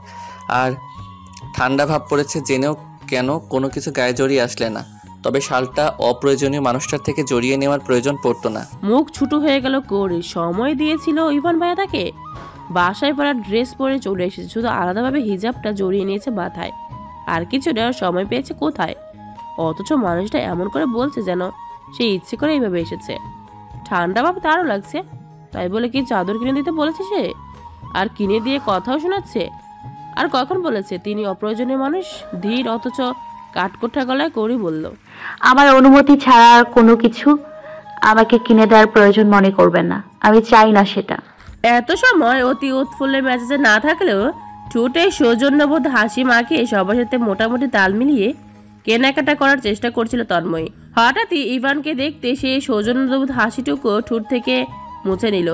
সে উজ্জ্বল শ্যামবর্ণ মুখাবয়বে প্রকাশ করলো গভীর গম্ভীর্যতা। ইভান আসবে না বলেও তাকে আসতে দেখে কাজিন ভাই বোনেরা বেশ ফাজলামো করলো। এক পর্যায়ে সবাই কেনাকাটায় মনোযোগী দিল। তবে তন্ময়কে উদ্দেশ্য করে যেটাই কিনছে না কেন, তন্ময়ীর অভিব্যক্তি হাম ছাড়া ভালো মন্দ অন্য কোনো শব্দ তার মুখ দিয়ে বের হচ্ছে না। সেটা শান্ত নজরে পর্যবেক্ষণ করলো ইভান। তন্ময়ের এই আচরণ মোটেই অস্বাভাবিক লাগলো না। সে জানতো তার উপস্থিতিতে তন্ময়ের আচরণ আশানুরূপ হবে না। তবুও কিছুতেই সে শান্ত আচরণ তার মোটেই ভালো লাগলো না। প্রায় ৬-৭ জন নিয়ে শপিং করতে আসা কাজিনদের মধ্যে সবচেয়ে সিনিয়র ইভানের মামাতো বোন ঈশিতা। তাকে উদ্দেশ্য করে হঠাৎ ইভান বলল, বাবু, আমার তন্ময়ের সাথে আলাদা একটু কথা বলা প্রয়োজন। আশেপাশের কোনো কফি শপে আমরা বসছি, তোমরা কেনাকাটা করতে থাকো, একটু পরে আমরা আবারও তোমাদের সাথে জয়েন করছি। অন্যান্য কাজিনেরা ইভানের কথা শুনতেই মজা নিল। তাদেরকে থামিয়ে বিনা বাক্যবে ঈশিতা অনুমতি দিল। হঠাৎই ইভানের প্রস্তাবে কপাল কুঁচকে তার মুখের দিকে চোখ মুখ শক্ত করে তাকিয়ে রইল তন্ময়ী। মানেটা কি? সে কিছুতেই ইভানের সাথে আলাদা সময় কাটাবে না। ইভানকে দেখলে যেন ভিতরের রাগ ক্ষোভের আগুনটা দিকি দিকি করে জ্বলে উঠেছে তার মন মস্তিষ্কে। সে তো আসতেই চায়নি শপিংয়ে, শুধু মায়ের থমথমে কথাবার্তা না করতে পারেনি বলে বাধ্য হয়ে আসতে হয়েছে তাকে। যাবে না বলে মুখে বই প্রকাশ করার জন্য আশেপাশে তাকাতে কিছু বলতে পারল না সে। ইভানের ফের তারা বাধ্য হয়ে তার সাথে যেতে হলো তাকে। শপিং মলের দোতলায় নিরিবিলি একটা কফি শপে মুখোমুখি বসলো দুজনে। ইভান বসার আগে ওয়েটারকে ডেকে 2 কাপ কফি দিতে বলল। সেটা দেখে গম্ভীর কণ্ঠে ওয়েটারকে উদ্দেশ্য করে তন্ময়ী বলল, আমাকে দিতে হবে না, শুধু ওনার জন্য অর্ডার নিন। তন্ময়ের কথা শুনেও রয়ে শোয়ে চেয়ারে বসলো ইভান। ফের দুনমনো অভিব্যক্তিতে দাঁড়িয়ে থাকা ওয়েটারকে উদ্দেশ্য করে শান্ত কণ্ঠে বলল, অর্ডার আমি দিচ্ছি, উনি নন। আপনি দুটোই কফি দিন। অযথা কথা বাড়ানো ঝগড়াঝাটি করা তন্ময়ের স্বভাবজাত নয়, তাই দ্বিতীয় আর কথা বাড়ালো না। ওয়েটারও সামনে বসে দুজন ইয়াং ছেলে মেয়ের একে অপরের মুখের দিকে দ্বিধান্বিত নজর তাকিয়ে চলে গেলেন। উনি চলে যেতে দুপাশে নীরবতা চলল বেশ কিছুক্ষণ। ফের নিঃশব্দে দীর্ঘশ্বাস ফেলে দুর্বল গলা ইভান বলল, I am extremely sorry Tanmoyee, please আমাকে তোমার জায়গায় অনুভব করে একটু বোঝার চেষ্টা করো, একটু স্বাভাবিক হও প্লিজ। মুখে তাচ্ছিলের হাসি ফুটলো তন্ময়ের। খুব স্বাভাবিক গলায় বলল, সরি। একটা সরিতেই সব ঠিক হয়ে যাবে ভাবছেন? কিভাবে? যাকে পছন্দ করেন বলে দাবি করেন, কারণবশত হোক বা অকারণে, চাইলেই কি ভরা মজলিসে তাকে অপমান করা, অসম্মানিত করা যায় নাকি উচিত? এরপরও স্বাভাবিক থাকতে বলছেন?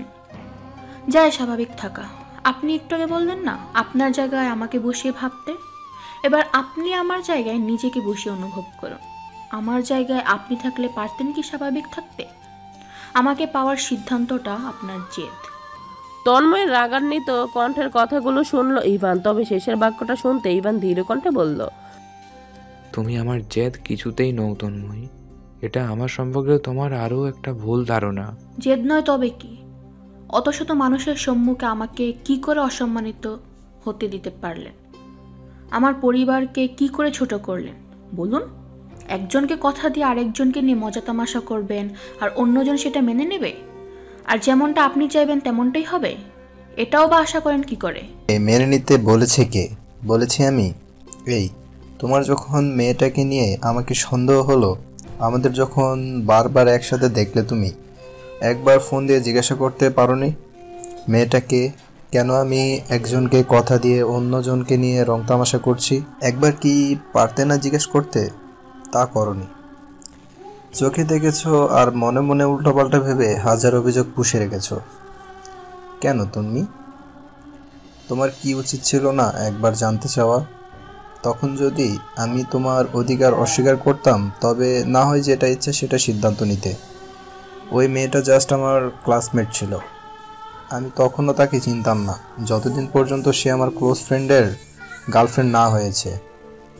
আমার ফ্রেন্ডের গার্লফ্রেন্ড হওয়ার পর তাকে আমি চিনেছি, জেনেছি, আর জানতে গিয়ে বুঝেছি মেয়েটার স্বভাব চরিত্রে মোটেও ভালো নয়।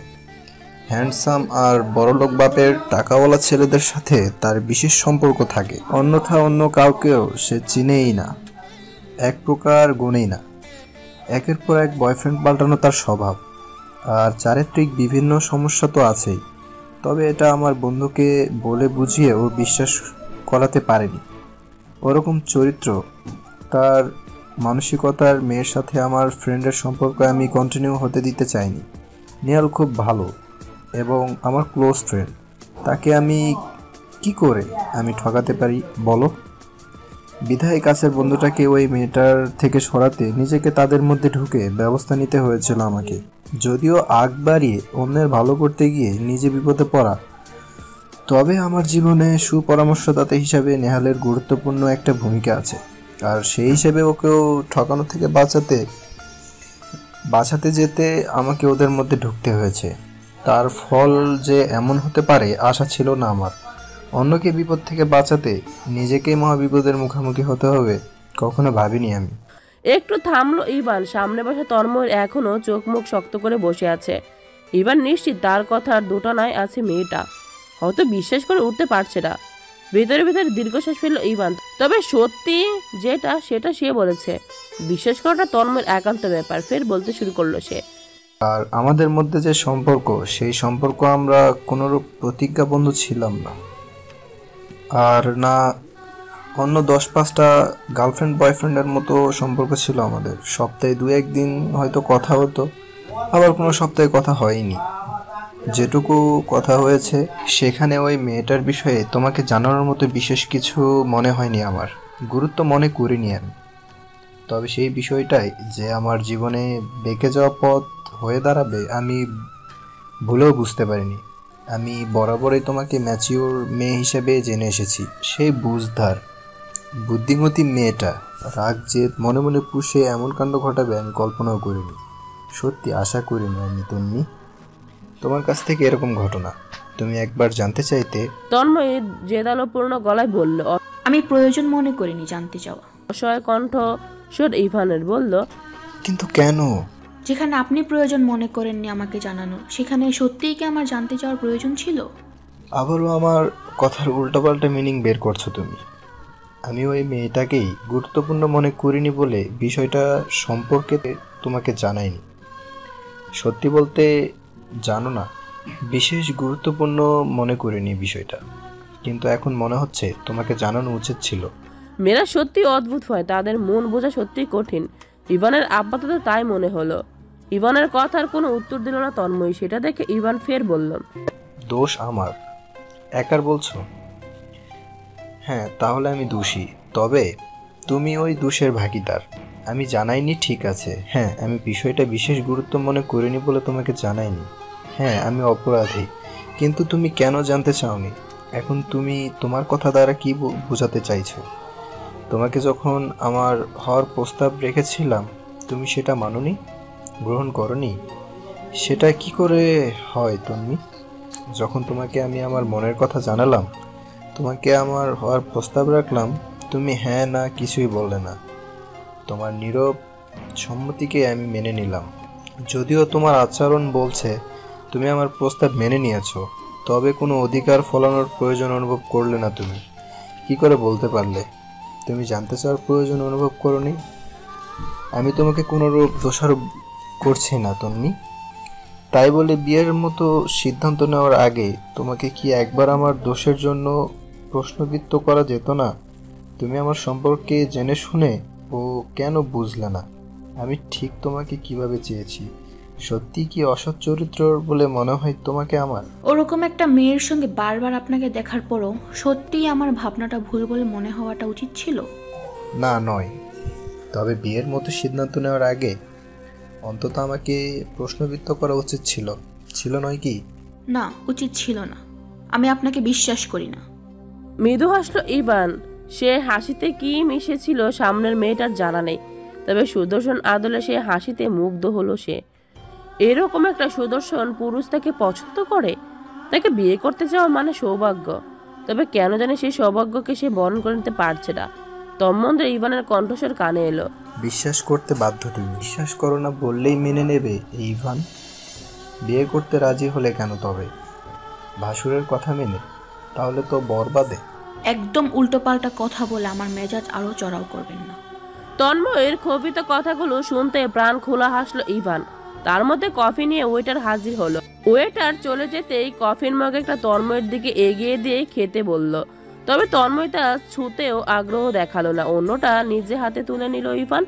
কফিতে চুমুক বসে সময় নিয়ে শান্ত গলায় বলল, তুমি ইন্ট্রোভার্ট স্বভাবের মেয়ে, এটা আমিও জানি তন্নি। তাই বলে সব বিষয় নিজের মনের মধ্যে চেপে রেখে গুমড়ে মরলে হয় না। নিজের মনকে শান্তি দেওয়ার জন্য হলেও অন্তত কিছু বিষয় ভিতর থেকে বাইর করতে হয়। আজ তোমার উপর রাগ জেদ দেখিয়ে বিয়ের যে সিদ্ধান্তটা তুমি মেনে নিলে, তুমি আত্মবিশ্বাসের সহিত বলো তো, তুমি আমাকে ছাড়া কখনো ভালো থাকতে?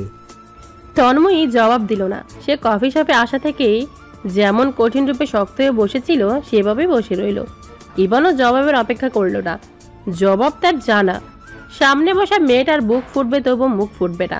কপাল তার এমন একটা মেয়েকে নিজের মনটা উৎসর্গ করেছে, তাই নিজ থেকে স্বীকারোক্তি জানালো। যাই হোক, তোমাকে যা জানানো হয়ে গেছে। তবে আরও একটা বিশেষ কথা, তোমাকে সামান্যতম অসম্মান করা বা ছোট করার কোনোরূপ ইচ্ছা আমার ছিল না, কিন্তু সিচুয়েশন আমাকে বাধ্য করেছে। যেদিন শুনেছি তোমার বিয়ে, সেদিন থেকে আমি কৌশলে তোমার বিয়েটা ভাঙার চেষ্টা করেছি। এটা সত্য, বিয়েটা ভাঙার আগে তোমাকে বোঝানোর চেষ্টা করেছি, কিন্তু তুমি সেই চেষ্টা কিছুতেই সফল হতে দাওনি। আমার সাথে সকল যোগাযোগ ব্যবস্থা নিজের হাতে নষ্ট করেছো, আমাকে সুযোগ দাওনি নিজেকে তোমার কাছে সঠিকভাবে তুলে ধরার, যার জন্য আমাকে বাধ্য হতে হয়েছে অন্য পথে তোমার বিয়ে ভাঙার। আমি চেয়েছিলাম বিয়ের কোনো অনুষ্ঠান হওয়ার আগে তোমার বিয়েটা ভাঙতে, কিন্তু আমার পোড়া কপাল, ভাগ্য সহায় হয়নি। তোমার ওই বিসিএস ক্যাডার পাত্রকে হাতে পেতে আমার অনেক বেগ পোয়াতে হয়েছে। তারপরও বান্দা কিছুতেই আমার কথায় বিশ্বাস করতে চায় না। কত কাট করলাম, তারপর তাকে বোঝাতে হয়েছে। আর তোমার ওই ইডিয়েট পাত্রটা এমন সময় এসে বুঝেছে, সেখানে আমাকে এনে দাঁড় করিয়েছে বাজে একটা পরিস্থিতিতে সম্মুখে। তবুও কৃতজ্ঞতা, তিনি আমাকে বিশ্বাস করেছেন, বুঝেছেন। থামলো ইভান। কফিটা প্রায় শেষ, অথচ সামনের মেয়েটা কিছুতেই নিজের মগটা ছুঁয়ে দেখলো না। ইভান জানে সামনের মেয়েটা সেটা ছুঁয়ে দেখবে না। সঙ্গোপনে দীর্ঘশ্বাস ফেলে ফের বলল, চাইলে তোমার হলুদ অনুষ্ঠানের পরও আমি তোমার বিয়েটা ভাঙতে পারতাম, কিন্তু বিশ্বাস করো, অন্য এক পুরুষের নামে হলুদ তোমার গায়ে পড়বে কিছুতেই মানতে পারিনি। বিশ্বাস করো, আমি চাইনি। আমার হাজারো দুঃখ প্রকাশ হয়তো তোমার আত্মসম্মানের কাছে কিছুই না। তবুও সত্যি সরি তুমি, এবার তোমার সিদ্ধান্ত। কথা শেষ হতে ইভানের ফোনে কল এলো। মামাতো বোন ঈশিতা কল করেছে। কল রিসিভ করতে তন্ময়কে নিয়ে তাদের কাছে ফেরার তাড়া ছিল। আপাতত শপিং প্রায় শেষ। তন্ময়ের গহনা কিনতে হবে এবং বিয়ের স্পেশাল শাড়ি, সেটা তন্ময়ের পছন্দে কিনবে। হৃদয় এত তাড়া। ফোনে কথা শেষ করে উঠে দাঁড়ালো সে। তন্ময়কেও জানালো বিষয়টা। মেয়েটার সেদিকে বিশেষ কানমন নেই। সে গভীর মনোযোগে কিছু ভাবছে, সেটা খেয়াল করে ইভান বলল, যেতে হবে, চলো। দেন ভঙ্গ হওয়ার মতো মাথা নাড়িয়ে ইভানের দিকে তাকালো মেয়েটা। ফের উঠে দাঁড়ালো। তন্ময়কে উঠে দাঁড়াতে দেখেই সামনে এগোলো ইভান। 2 কদম সামনে এগোতে পারলো না, তন্ময়ের কথা থমকে গেল পা। এরপরও আমার সিদ্ধান্ত যদি বিয়েতে অমত পোষণ হয়। সময় নিয়ে নিজেকে ধাতস্থ করলো ইভান। পিছিয়ে মরে শিথিল নজরে তন্ময়ের পানে চাইলো, তার চেয়ে শিথিল গলায় বলল, না চাইলেও ভরা মজলিসে তোমাকে অসম্মান করা ছাড়া আমি তোমাকে না পাওয়ার মতো সত্যি কোনো অপরাধ করিনি। তবে তোমার যদি মনে হয় আমি তোমার কাছে কঠিন অপরাধী, তবুও বিয়েটা করো প্লিজ তন্নি। বিয়ের পর আমাকে সমস্ত অধিকার থেকে বঞ্চিত করে রেখে ও আমার হয়ে থেকো, তবুও আমার হও তন্নি। এই অপরাধীর সঙ্গিনী হও প্লিজ। নিবান আর কৌরি পৌঁছালো বেশ শুয়ে শুয়ে। কৌরিকে নিয়ে ইচ্ছে মতন ঘুরে শপিং করে তারপর মান্যতাদের কাছে পৌঁছেছে তারা। কৌরির মনে হলো তখনকার কথায় উত্তরস্বরূপ তাকে নিজের ইচ্ছে মতো শপিং করে দেওয়াটা নিবানের পক্ষ থেকে ইচ্ছাকৃত শাস্তি, যা সে কৌরির তখনকার কথার পরিবর্তে মুখে না দিয়ে কাজে করিয়ে দেখেছে। নিবানের এরূপ আচরণ কৌরি বেহায় অসন্তুষ্ট, তবে মুখে দ্বিতীয়বার আর প্রকাশ করার সাহস পেল না। তবে ক্ষণে ক্ষণে নিবানের দিকে অদ্ভুত অসন্তুষ্ট নজরে তাকাচ্ছে, সেটা কৌরির মুখ না দেখেও বুঝতে পারছে নিবান। একটা সময় গিয়ে বেশ মজার চলে নিবান বলল, আমি জানি আমি দেখতে খারাপ, তাই বলে এতটাও খারাপ না যে তুমি ওরকম অদ্ভুত অসন্তুষ্ট নজরে দেখবে আমাকে। উদ্দেশ্য বুঝতে পেরে কৌরি অপ্রস্তুত হলো। নজর এদিক ওদিক পানে সরিয়ে নিজেকে স্বাভাবিক করার চেষ্টা করলো। তার সামনে চলছে মানুষ, অথচ তার চলা বলা পরে নিতে পারছে। অদ্ভুত। 3 তলায় উঠে মান্যতাদের কাছে পৌঁছানোর আগে নিবান বেশ শান্ত গলায় কৌরিকে উদ্দেশ্য করে হুমকিমূলক বাণী ছুড়ল, গায়ের থেকে যদি শাল কোনোরূপ নড়ে একটু ভালো হবে না কিন্তু কৌরি। গরম লাগলেও তোমার শরীর থেকে যেন শাল নড়তে না দেখি। আর যদি আমি শুনেছি বা দেখেছি ঠান্ডা লাগিয়েছ, তারপর বুঝবে আমার সাথে রাগ দেখানো আর জেদ করার ফল। নিভান সব মানতে রাজি, তবে উল্টোপাল্টা রাগ জেদ নয়। থমকানো দৃষ্টিতে নিবানের মুখের দিকে তাকিয়ে রইল কৌরি। কোনো রকম পা চললেও দৃষ্টি নিবানের শক্ত চোয়ালের দিকে। মনে মনে নিবানকে শত শত বকা দিল। তাকে হুমকি দেওয়ার মানুষটা কে? সে গা থেকে চাদর 100 বার খুলবে, তাতে এই মানুষটার কি? শত কথা মনে মনে আওড়ালেও মুখে কিছু বলতে পারল না। এক প্রকার বাধ্য হয়ে নিবানকে অনুসরণ করে মান্যতাদের কাছে পৌঁছাতে হলো তাকে। মান্যতাদের কাছে পৌঁছাতেই হাফ ছেড়ে বাঁচল সে।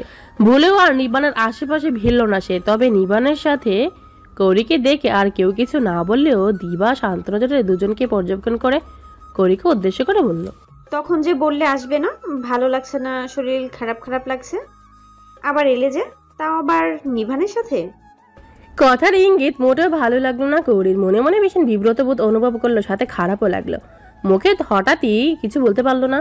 সেটা দেখে মানতায় কিছু বলতে যাবে তার আগে গম্ভীর গলার স্বর বেশি এলো, ও এসেছে, তোর প্রবলেমটা কোথায়? ওকে আমি নিয়ে এসেছি, আর নিভান ওকে নিয়ে আসতে চেয়েছে, মানে ও বাধ্য আমার সাথে আসতে। সেখানে তোর প্রবলেমটা কোথায়? অপমানে থমথমে হয়ে উঠল দিবার ফর্সা সুন্দর মুখাবয়ব।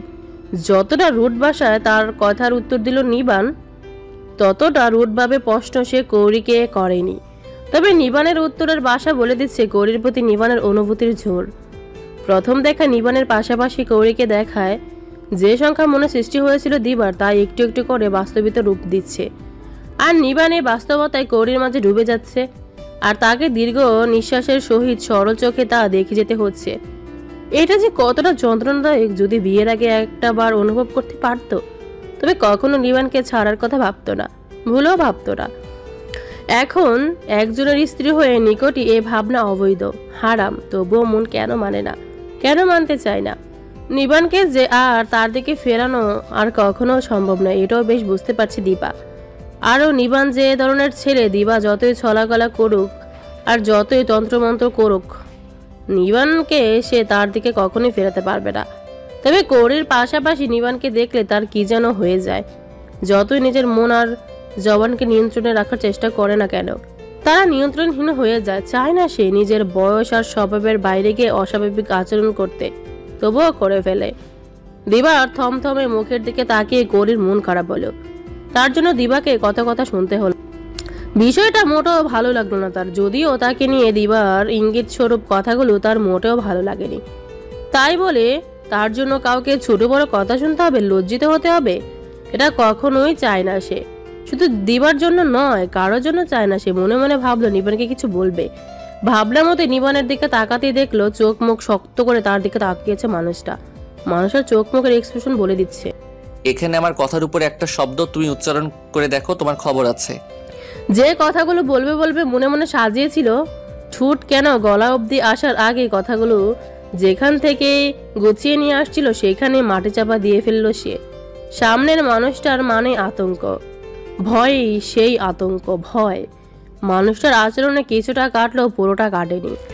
অদ্ভুত মানুষটার সাথে দুঃসাহসিক আচরণ করার সাধ্য তার কখনো হবে কিনা সে জানে না, তবে যেটুকু কথার তর্ক সে মানুষটার কথার পরিবর্তে করে তার মনে সাংঘাতিক ভয় রেখে।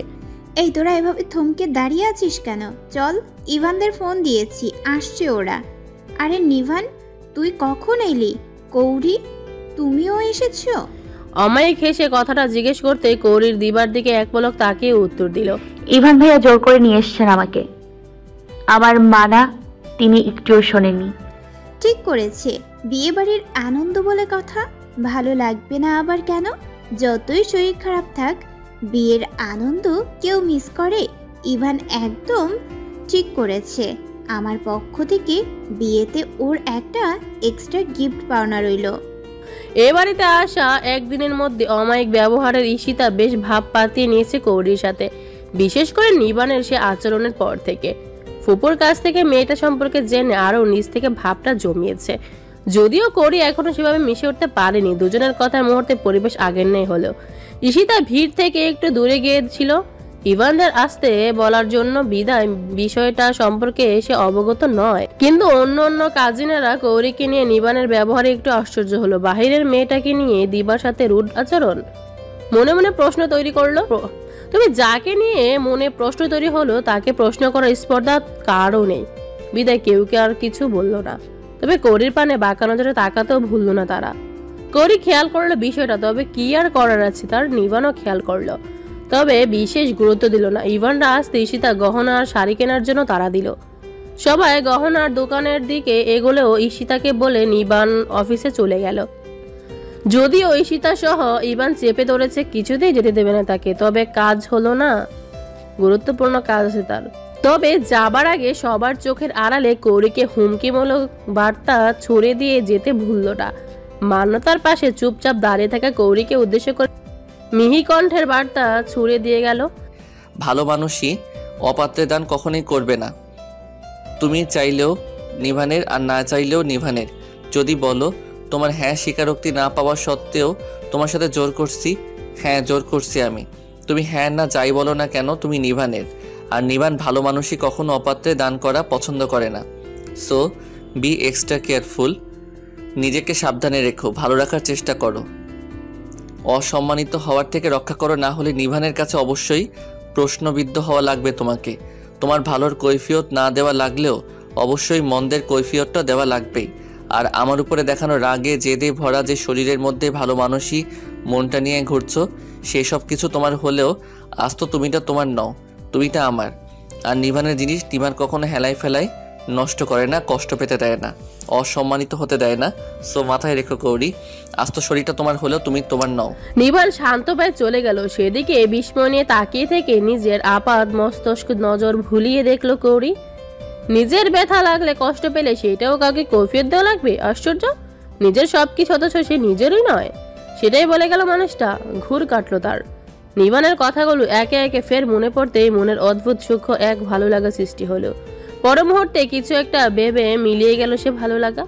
নিবানের যাবার পরে তাকালো সে, জেদ নিয়ে মনে মনে আওড়ালো, কৌরি যা ইচ্ছে তাই করবে, আর কৈফিয়ত বসে আছে সে আপনাকে দেওয়ার জন্য। দূরত্ব কদমে কদমে বাড়লো, যেন কৌরির মনে কথা ঠিকই শুনতে পেল, বুঝতে পারলো। এমন ভাবে পিছে তাকালো নিবান। সঙ্গে সঙ্গে নজর ফিরিয়ে নিল কৌরি। সেটা দেখে মৃদু হেসে নিজের গন্তব্যে এগুলো নিবান। মান্যতা দুজনের বিষয়টা লক্ষ্য করলো। নিবান চোখের আড়াল হতে মান্যতা মজার ছলে মিহি কণ্ঠে বলল, দাদাভাই চুপি চুপি তোমায় কি বলে গেল? হঠাৎ কথায় পরাণ চমকে উঠল কৌরির। পাশে ফিরে মান্যতার দুষ্টু হাসির মিষ্টি মুখটা দেখতে নজর অসহায় করে ফেললো সে। অর্থাৎ এসব কথা তোমায় বলি কি করে আপু? এক্সপ্রেশন দেখে হেসে ফেললো মান্যতা। ফের মজার ছলে বললাম, আচ্ছা ঠিক আছে, বড় ভাই আর বড় ভাবির গোপনের কথা আমি শুনছি না, তবু মুখটা ওই রকম করে রেখো না। আমার দাদা ভাই আবার কিন্তু প্রিয়জনদের ভেচারা মুখ সহ্য করতে পারে না। আর ও তুমি তার আপু। এবার খিলখিলিয়ে হেসে দিল মান্যতা। সেই হাসিতে করে হৃদস্পন্দন দুরু দুরু হলো। সতর্ক নজর আশেপাশে ফেলতেই দেখলো সবাই সামনে এগিয়ে গেছে, শুধু তারা দুজনে পেছনে। হাফ ছেড়ে বাঁচলো এমন ভাবে শব্দ করে নিঃশ্বাস ছাড়লো কৌরি। কৌরির হাল বুঝে হাসি থামিয়ে ফেলল মান্যতা। হাত বাড়িয়ে নিজের হাতের মুঠোয় কৌরির হাতটা নিয়ে স্বাভাবিক গলায় বলল, জানো করি, আমার গোটা লাইফে দাদা ভাইকে আমি গম্ভীর স্বভাবে জেনে এসেছি, অবশ্য দেখেও এসেছি ও তেমন। আমাদের সব ভাই বোনেদের থেকে ভিন্ন, একদম আলাদা। তাকে হাসতে কম দেখেছি, সবার সাথে প্রাণ খোলা মিশতে খুব কম দেখেছি। যে কোনো সম্পর্কের অনুভূতি খোলাখুলি প্রকাশ করতে ও খুবই ক্ষীণ দেখেছি। অথচ সবটাই কিন্তু দাদা ভাইয়ের মধ্যে ভরপুর, কিন্তু সে দেখাতে পছন্দ করে না, আবার দেখায়ও না। তবে তোমার বেলায় সেই দাদা ভাইটা কেমন ভিন্ন, হয়তো এতদিন জেনে গিয়েছো, এমন কি বুঝেও গিয়েছো দাদা ভাই তোমাকে পছন্দ করে, তবে একটু একটু পছন্দ নয়, একেবারে নিজের বলে পছন্দ করে। আমিও বুঝেছি এবং দেখেওছি। ও তোমার প্রতি তার অনুভূতি প্রকাশ ভঙ্গি খুব কঠিন, বিরাট মনোবল স্বভাবের মানুষও হয়েও যা সে ওর ভিতরে চেপে রাখতে পারে না। দাদাভাইকে যেমনভাবে ছোট থেকে এই অবধি দেখে এসেছি, বিশ্বাস করো কৌরি, আমার কাছে এই দাদাভাইকে কেমন অবিশ্বাস এলোমেলো লাগছে। কিছুতেই আমি বিশ্বাস করে উঠতে পারছিলাম না, এ কি আমার সেই দাদাভাই? গম্ভীর কথা বলা কম, হাসতে কম পারা, মিশতে না পারা, অনুভূতি প্রকাশে অক্ষম দাদাভাই। কতখানি তীব্র সেই অনুভূতি বুঝতে পারছো? তোমার ভেঙে বলতে পারছি না হয়তো, সেই কারণে আমার মতো গভীরভাবে উপলব্ধি করতে পারছো না। তবে তোমার কাছে আমার একটাই চাওয়া, প্লিজ কৌরি, ওই মানুষটাকে কখনো বিমুখ করো না। তোমাকে যদি সে নিজের একান্ত স্ত্রী রূপে চাই, তুমি তাকে ফিরিয়ে দেওয়ার ভুল করো না। তুমি চোখ বুঝে ওই মানুষটাকে বিশ্বাস করতে পারো, ভরসা করতে পারো, তুমি কখনো ঠকবে না। আমার দাদা ভাই বলে বলছি না, তুমি ওই মানুষটাকে জানো না, জানলে তুমিও ওই মানুষটাকে কখনো তুমি ফিরিয়ে দিতেও পারবে না। থামলা মান্যতা। কৌরির হতবিম্বল মুখের দিকে তাকিয়ে মৃদু হেসে বলল, তোমার সাথে আরো অনেক কথা আছে, বাড়িতে অনেক মানুষ, রাতে শোয়ার প্রবলেম হতে পারে, তুমি আমার কাছে শোবে, রাতে আমরা অনেক অনেক গল্প করব, শুনবে না?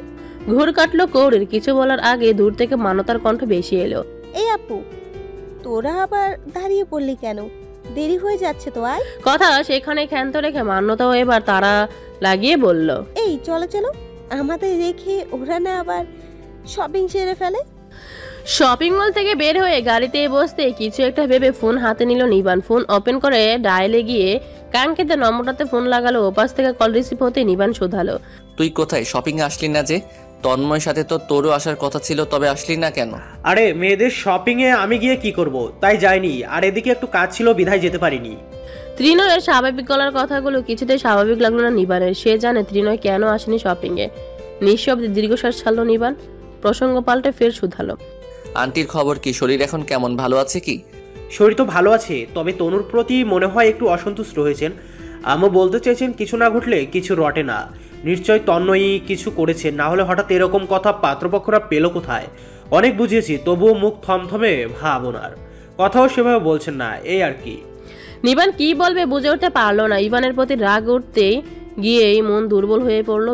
ভেবে দেখলো আজ যদি ইভানের সিচুয়েশনে সে পড়তো তবে কি করতো। আরেক মন বলল যাই করতো না কেন, অন্তত ইভানের মতো বোকামি সে কিছুতেই করতো না। ভাবনা ছেড়ে নিবান ফের শুধালো, আন্টি ওই ছেলের জায়গায় ইভানকে মানতে পারছেন না? আরে মা মানবে কি, সে নিজেই তো মানতে পারছে না। কথাটা ঠোঁটের চৌদারে এনেও বলতে পারলো না ত্রিনয়। ইভানের জন্য মান্যতাকে পাওয়া তার আরো কঠিন হয়ে দাঁড়ালো। সে ভেবে রেখেছিল তন্ময়ের বিয়ের পর একটা চান্স নেবে, তাতে যা হয়ে যায় হবে। তবে বিষয়টা এখন কঠিন হয়ে দাঁড়িয়েছে। বোনের ননদকে বিয়ে করার প্রস্তাব দেওয়ার বিষয়টা কি কে ভালো চোখে দেখবে, না কে ভালো মনে মেনে নেবে? ও বাড়ির কেউ মানবে? নিবান মানবে? বোনটার কি তার এমন প্রস্তাবে শ্বশুরবাড়িতে অসম্মানিত হতে হবে না? এইসব ভেবে ভেবে সে দিন পার করছে। এগুলো সে নিবানকে কি করে বোঝায়, কি করে বলে? তবে নিবানের কথার উত্তরস্বরূপ বলল, আরে না, মা কেন মানতে পারবেন না? ইভান সব দিক থেকে পারফেক্ট ছেলে, আর তাকে মেয়ের জামাই হিসেবে চাইবে না, এটা কি করে হয়? এমনিতেই তন্ময়ের উপর একটু মন খারাপ আছে বলে ওরকমটা করছে। নিবান কিছু ভাবলো, ফের বলল, ফোন আমি অফিস শেষে তোর বাসায় আসছি, আন্টির সাথে আমার কথা আছে, রাখছি। কাটতে গিয়ে তৃণয়ের প্রশ্ন থেমে গেল নিবান। আম্মুর সাথে তোর আবার কি কথা? তোর মতো গাধাকে বলবো কেন যে নিজের কাজটা সাহস নিয়ে ঠিকঠাক করে উঠতে পারে না? তাকে বলে সময় নষ্ট করে লাভ আছে? তুমি আমাকে গাধা বলতে পারিস না। এই আমি কি ঠিকঠাক করতে পারিনি? আমি পড়াশোনা থেকে শুরু করে যে কাজটা উদ্যোগ নিয়েছি সেটা পুরোপুরি সাহসের সহিত সাকসেসফুল করে এসেছি। তুই আমাকে নতুন চিনছিস নাকি নতুন করে আমাকে চেনাতে হচ্ছে? বোনকে সেদে অন্যের ঘাড়ে তো কখনো চাপাতে চায় না নিবান। তবে বন্ধুর মনের দুনমনো তো তাও বুঝতে অসুবিধা হলো না। মনে মনে ভুগছে ছেলেটা, সেটাও বেশ আন্দাজ করতে পারলো, তাই বলল, নতুন করে চেনাতে জানাতে হবে না, তোকে চিনি জানি বলেই বলছি। তবে ভেবে দেখ, সব ঠিকঠাক থাকলেও জীবনে যে জিনিসটা আঁকড়ে মৃত্যুর দুয়ার পর্যন্ত বাঁচতে হবে, সেই জিনিসটা তুই সাহসের সহিত নিজের করে নিতে পেরেছিস কিনা আমার সন্দেহ তো আছে। সত্যি তুই সেটা চাস কিনা? মনে প্রাণে চাইলে কি কেউ নিজের হৃদয়ে বসানো মানুষটার থেকে দূরে থাকতে পারে, নাকি নিজেকে তার থেকে দূরে রাখার চেষ্টা করতে পারে? আমি পারছি কই, আমার যে কৌরিকে চাই। শব্দ করে শ্বাস ফেলল নিবান। সেটা হতবাক হয়ে থাকা উপাসের ছেলেটা শুনতে পেল। নিবান ফের বলল, রাখছি, রাতে দেখা হবে, আল্লাহ হাফেজ। উত্তর এলো না। কল কেটে দিল নিবান। অথচ উপাসের ছেলেটা তখন নিস্তব্ধ। নিবান তার কথা দ্বারা কি বোঝাতে চাইলো নিজেও বুঝতে চাইলো, বিশেষ করে কৌরিকে দিয়ে উদাহরণ দেওয়া শেষের কথাটা। তবে কি নিবান জানতে পেরেছে তার মনের কথা? কবে, কিভাবে, কখন? সে তো তার আচরণ দ্বারা কখনো বুঝতে দেয়নি তাকে, শুধু তাদের খুব ভালো বন্ধুত্বটা নষ্ট হয়ে যাবে বলে। তবে কিভাবে জানলো? মান্যতাকে দেখা মুহূর্তে চোখ মুখের এক্সপ্রেশন বদলে যায় তার। সেখানে ভিড় করে বিশেষ মুগ্ধতা। ভিতরে ভিতরে সে দুর্বল হয়ে পড়ে। সেসব আচরণে কি তবে বুঝে নিয়েছে তার বুদ্ধিমান চতুর বন্ধুটি? কুয়াশাচ্ছন্ন সুন্দর একটা সকাল, হেমন্ত ঋতু গিয়ে শীতের ঘন কাটায় প্রকৃতি আচ্ছন্ন হয়েছে গোটা কয়েকদিন হলো। সামনে করির পরীক্ষা, অথচ বিয়ের হইহট্টলে আমেজে পড়াশোনা হচ্ছে না। করি মুখে কিছু না বললো, নিহারিকা বেগম বেশ বুঝতে পারলেন তার অসুবিধার। তাই বিয়ের কয়েকদিন মান্যতা রুমে থাকতে বলেছেন তিনি কৌরিকে, যেখানে বিশেষভাবে থাকতে দেওয়া হয়েছে নিহারিকা বেগমের আম্মাকে। বয়সের খাতিরে বিভিন্ন ব্যথা বেদনা আক্রান্ত মানুষটাকে একটু স্বস্তি শান্তিতে থাকতে দেওয়ার জন্য মান্যতার রুমটা আলাদা করে ওনাকে স্পেস দেওয়ার জন্য বাছাই করে থাকতে দেওয়া হয়েছে। আপাতত কৌরিও একটু পড়াশোনার জন্য স্পেস দরকার, তাই ভেবেচিন্তে সেখানে কৌরিকে জায়গাও দিলেন। বৃদ্ধা মানুষটা তা নিয়ে দ্বিরুক্তি করলেন না, বরং খুশি হলেন। বিয়ে বাড়িতে রাতের বেলায় রুমটায় অনেক মানুষের থাকার জায়গা হলেও দিনের বেলায় রুমটা শুধু কৌরি আর বৃদ্ধ মানুষটার আনাগোনা। তবে মান্যতা মনতার আসা যাওয়া রুমটাতে হোটেল চলছে। সকাল হতে পুনরায় বিয়ে বাড়ির হয়েছে শুরু হলো। যে যার দায়িত্ব অনুযায়ী কাজে কর্মে লিপ্ত হলো। গল্পগুজব, রান্নাবান্না, আলাপ আলোচনা, যে যার কর্ম অনুযায়ী লিপ্ত। সকাল হওয়ার পর কৌরি এখনো বাহিরে বের হয়নি। গভীর মনোযোগ বইয়ের পাতায় তার। একটু আগে এসে রানী সাহেবা তাকে আর নানুমাকে চা নাস্তা দিয়ে গেছে। আপাতত ওই খাবারই চলে যাবে তার দুপুর অবধি। তবে বড় মা কি তা হতে দেবে? তবুও বাড়ির হইচই নিজেকে সামিল করার নিয়ত তার নেই। রুমের বাইরে কেন জানি যেতে ইচ্ছে করছে না। এত মানুষের ভিড়ে নিজেকে কেমন পরপর মনে হচ্ছে। অদ্ভুত সব চিন্তাভাবনা, তবুও সেই চিন্তাভাবনা থেকে কিছুতেই নিজেকে সহজ করতে পারছে না। বিদায় গভীর মনোযোগটা পড়াশোনায় দিয়েছে। এমনিতেই এত অচেনা মানুষের মধ্যে নিজেকে কেমন মনে হচ্ছে, তার উপর পড়াশোনায় ভীষণ চাপ, অথচ সে চাপ অনুযায়ী পড়তেও পারছে না। সে আপাতত পড়ায় মনোবসিত করেছে। নানুমাও তাকে ডিস্টার্ব করছে না। চায়ের কাপ হাতে নিয়ে হাঁটতে হাঁটতে তিনি ব্যালকনিতে গিয়ে বসেছেন। সকালের মিষ্টি মিষ্টি রোদ্দুর এসে পড়ছে সেখানে। সেই সোনালি রোদ্দুরে তিনি গা বসাচ্ছেন আর চা খাচ্ছেন। পড়ার এক ফাঁকে নজর যেতেই কৌরিও ইচ্ছে হলো ওনাকে সঙ্গ দেওয়ার। দ্বিধাদ্বন্দ্ব ছাড়াই চায়ের কাপটা হাতে নিয়ে সে উঠে ওনার কাছে চলে গেল। বৃদ্ধা মানুষের সাথে দিল খোলা সম্পর্ক তৈরি না হলেও একটু একটু মিশুকে সম্পর্ক তৈরি হয়েছে। একদম বড় মায়ের কপি মনে হয়েছে। বৃদ্ধ মানুষের মুচকি এসে মিষ্টি মিষ্টি কথা মনে ধরেছে কৌরির। প্রায় 2 মাসের অধিক সময় বাদে মনে হয়েছে। দাদি আপার সঙ্গ পেয়েছে সে। কৌরিকে ব্যালকনিতে দেখতে বৃদ্ধা মৃদু হেসে বললেন, পড়াশোনা ছেড়ে এসেছিস তবে? বিনিময়ে কৌরি মৃদু হেসে ওনার পাশে গিয়ে দাঁড়ালো। বৃদ্ধা আবার শুধালেন, তোর সাথে তুই করে কথা বলছি, কিছু মনে নিচ্ছিস না তো? করি চঞ্চল গলায় উত্তর দিল, একদম না, আপনি আমার সাথে তুই করে বলতেই পারেন। বিনিময়ে ফের মৃদু হাসলেন বিদ্যা। বয়সের ভারে কুচকে আসা মুখাভাবে সে হাসিটা দারুণ মুগ্ধতা ছাড়লো। করিও সেটা মুগ্ধ নজরে দেখলো, অথচ বিদ্যার নজর ব্যালকনির গ্রিল ভেদ করে লন এরিয়ার চেয়ার পেতে গোল টেবিলের মধ্যে মনি হয়ে বসে যুবকের পানে অটল। কিছু সময় বাদে সেটা বুঝে নানুমার নজর লক্ষ্য করে করিও সেদিক পানে তাকালো। নজর স্থির হয়ে গেল তারও। জাহিদ আঙ্কেল, শাহেদ আঙ্কেল দিয়ে ইভান ভাই আর মামারা সহ বেশ কিছু মুরব্বী মানুষের মধ্যমণি হয়ে বসে আছে। তাকে সবসময় হুমকি দামকির মুখে রাখা মানুষটা। হালকা শীতের প্রদাপে গায়ে জড়ানো তার কালো রঙা হুডিটা মাথায় জড়ানো নেই। পরিপাটি করে রাখা ঘন কালো চুলগুলো সোনালি রোদ্দুরে চকচক করছে। শ্যামবর্ণ মুখের আদল আরো উজ্জ্বলিত দেখাচ্ছে। গায়ের লম্বা হাতার হুডিটার কোনই পর্যন্ত সরিয়ে গুটিয়ে রাখা। ডান হাতে চায়ের কাপ সময় নিয়ে নিয়ে তাতে ঠোঁট ছোঁয়াচ্ছে। সবার মধ্যে মনে হয়ে বসে থাকা মানুষটাকে বেশ আকর্ষণীয় আর হ্যান্ডসাম লাগছে। ওই শ্যাম সৌন্দর্য পুরুষ যে কোনো নারীর স্বপ্নের কাম্য পুরুষ। আর ওই মানুষটা তাকে পছন্দ করে। মনে উঠতে অদ্ভুত শিহরণে তোলপাড় বয়ে চলল ছোট্ট বুকের ভিতরটা। মনটা কোনো কারণে সুখ অনুভব হতে গিয়েও নিরাশিত হলো। এ কেমন দুটানার মধ্যে পড়ে গিয়েছে তার মন মস্তিষ্ক। কোন পথে যাবে সে? এ কেমন জ্বালা। মুখ ফুরিয়ে নিতে গিয়ে দেখলো নানুমা এখন নিষ্পলক ওই মানুষটার পানে তাকিয়ে রয়েছে। মনে প্রশ্ন জাগলো, করি নাতিকে নানুমা এত স্নেহময় মুগ্ধ নজরে কি দেখছে? তবে চেয়েও প্রশ্ন করতে পারলো না। দ্বিধাদ্বন্দ্বের জালে ফেলে দিল মন। পাশে দাঁড়ানো বয়োবৃদ্ধ মানুষটা সেটা বুঝতে পারলো কিনা জানা নেই করির, তবে নিজের মতো করে বলে উঠল, জানিস নানুমা, ওই ছেলেটার গায়ের রং শ্যাম কালো হলে কি হবে? আমার নজরে দেখা পৃথিবীর সবচেয়ে সুদর্শন পুরুষ। আমার সকল নাতি নাতনিদের মধ্যে সবচেয়ে স্নেহময় আর নিষ্পাপ আদরে একখানা মুখ। আমার এতিম বাচ্চাটা, আমার নিভান। ছোটবেলা থেকে কত কিছু সহ্য করে এসেছে আমার বাচ্চাটা, অথচ কখনো ওর মুখ থেকে উফ শব্দ বের হয়নি। প্রিয় বাবাকে হারালো, মায়ের অবহেলা পেল, অথচ ছেলেটা চুপচাপ। জানিস, আমি ওর ওই ছোট্ট নিষ্পাপ আদরে মুখখানা দেখতাম আর ওকে জড়িয়ে ধরে হাও মাও করে কাঁদতাম। ভাবতাম আমার এই এতিম বাচ্চাটার কি হবে। একসময় চিন্তায় নিজের অসুখ বাঁধিয়ে ফেললাম। আমার ছেলে বউরা সান্ত্বনা দিল, ওরা থাকতে নিভানকে কখনো কষ্ট পেতে দেবে না, নিজেদের সন্তানের মতোই মানুষ করবে। ঈশিতা আমার নাতনি, ও পর্যন্ত কি বলতো জানিস? বলতো, অমন আদুরে মায়া মায়া একটা মুখ, দাদুমা তুমি কি করে দুশ্চিন্তা বাড়াও? আমরা ওকে অযত্নের অবহেলায় বড় হতে দেব? ছেলেটা সবার প্রিয় জানিস, প্রিয় হয়ে উঠেছে তার স্বভাবে, তার ব্যবহারে। থামলেন বিদ্যা, যেন জিরিয়ে নিলেন, ফের বলতে শুরু করলেন, নিহারিকার যখন জাহিদের সাথে দ্বিতীয় বিয়ে হলো, আমি ওকে দিতে চাইনি। আমার এতিম বাচ্চাটার পরের বাড়ি কষ্ট পাবে, আমি চাইনি। আমার ছেলেরাও দিতে চাইনি। তবে জাহিদ সেটা মানেনি, নিজ সন্তানের দাবি করে এ বাড়িতে নিয়ে আসলো ওকে।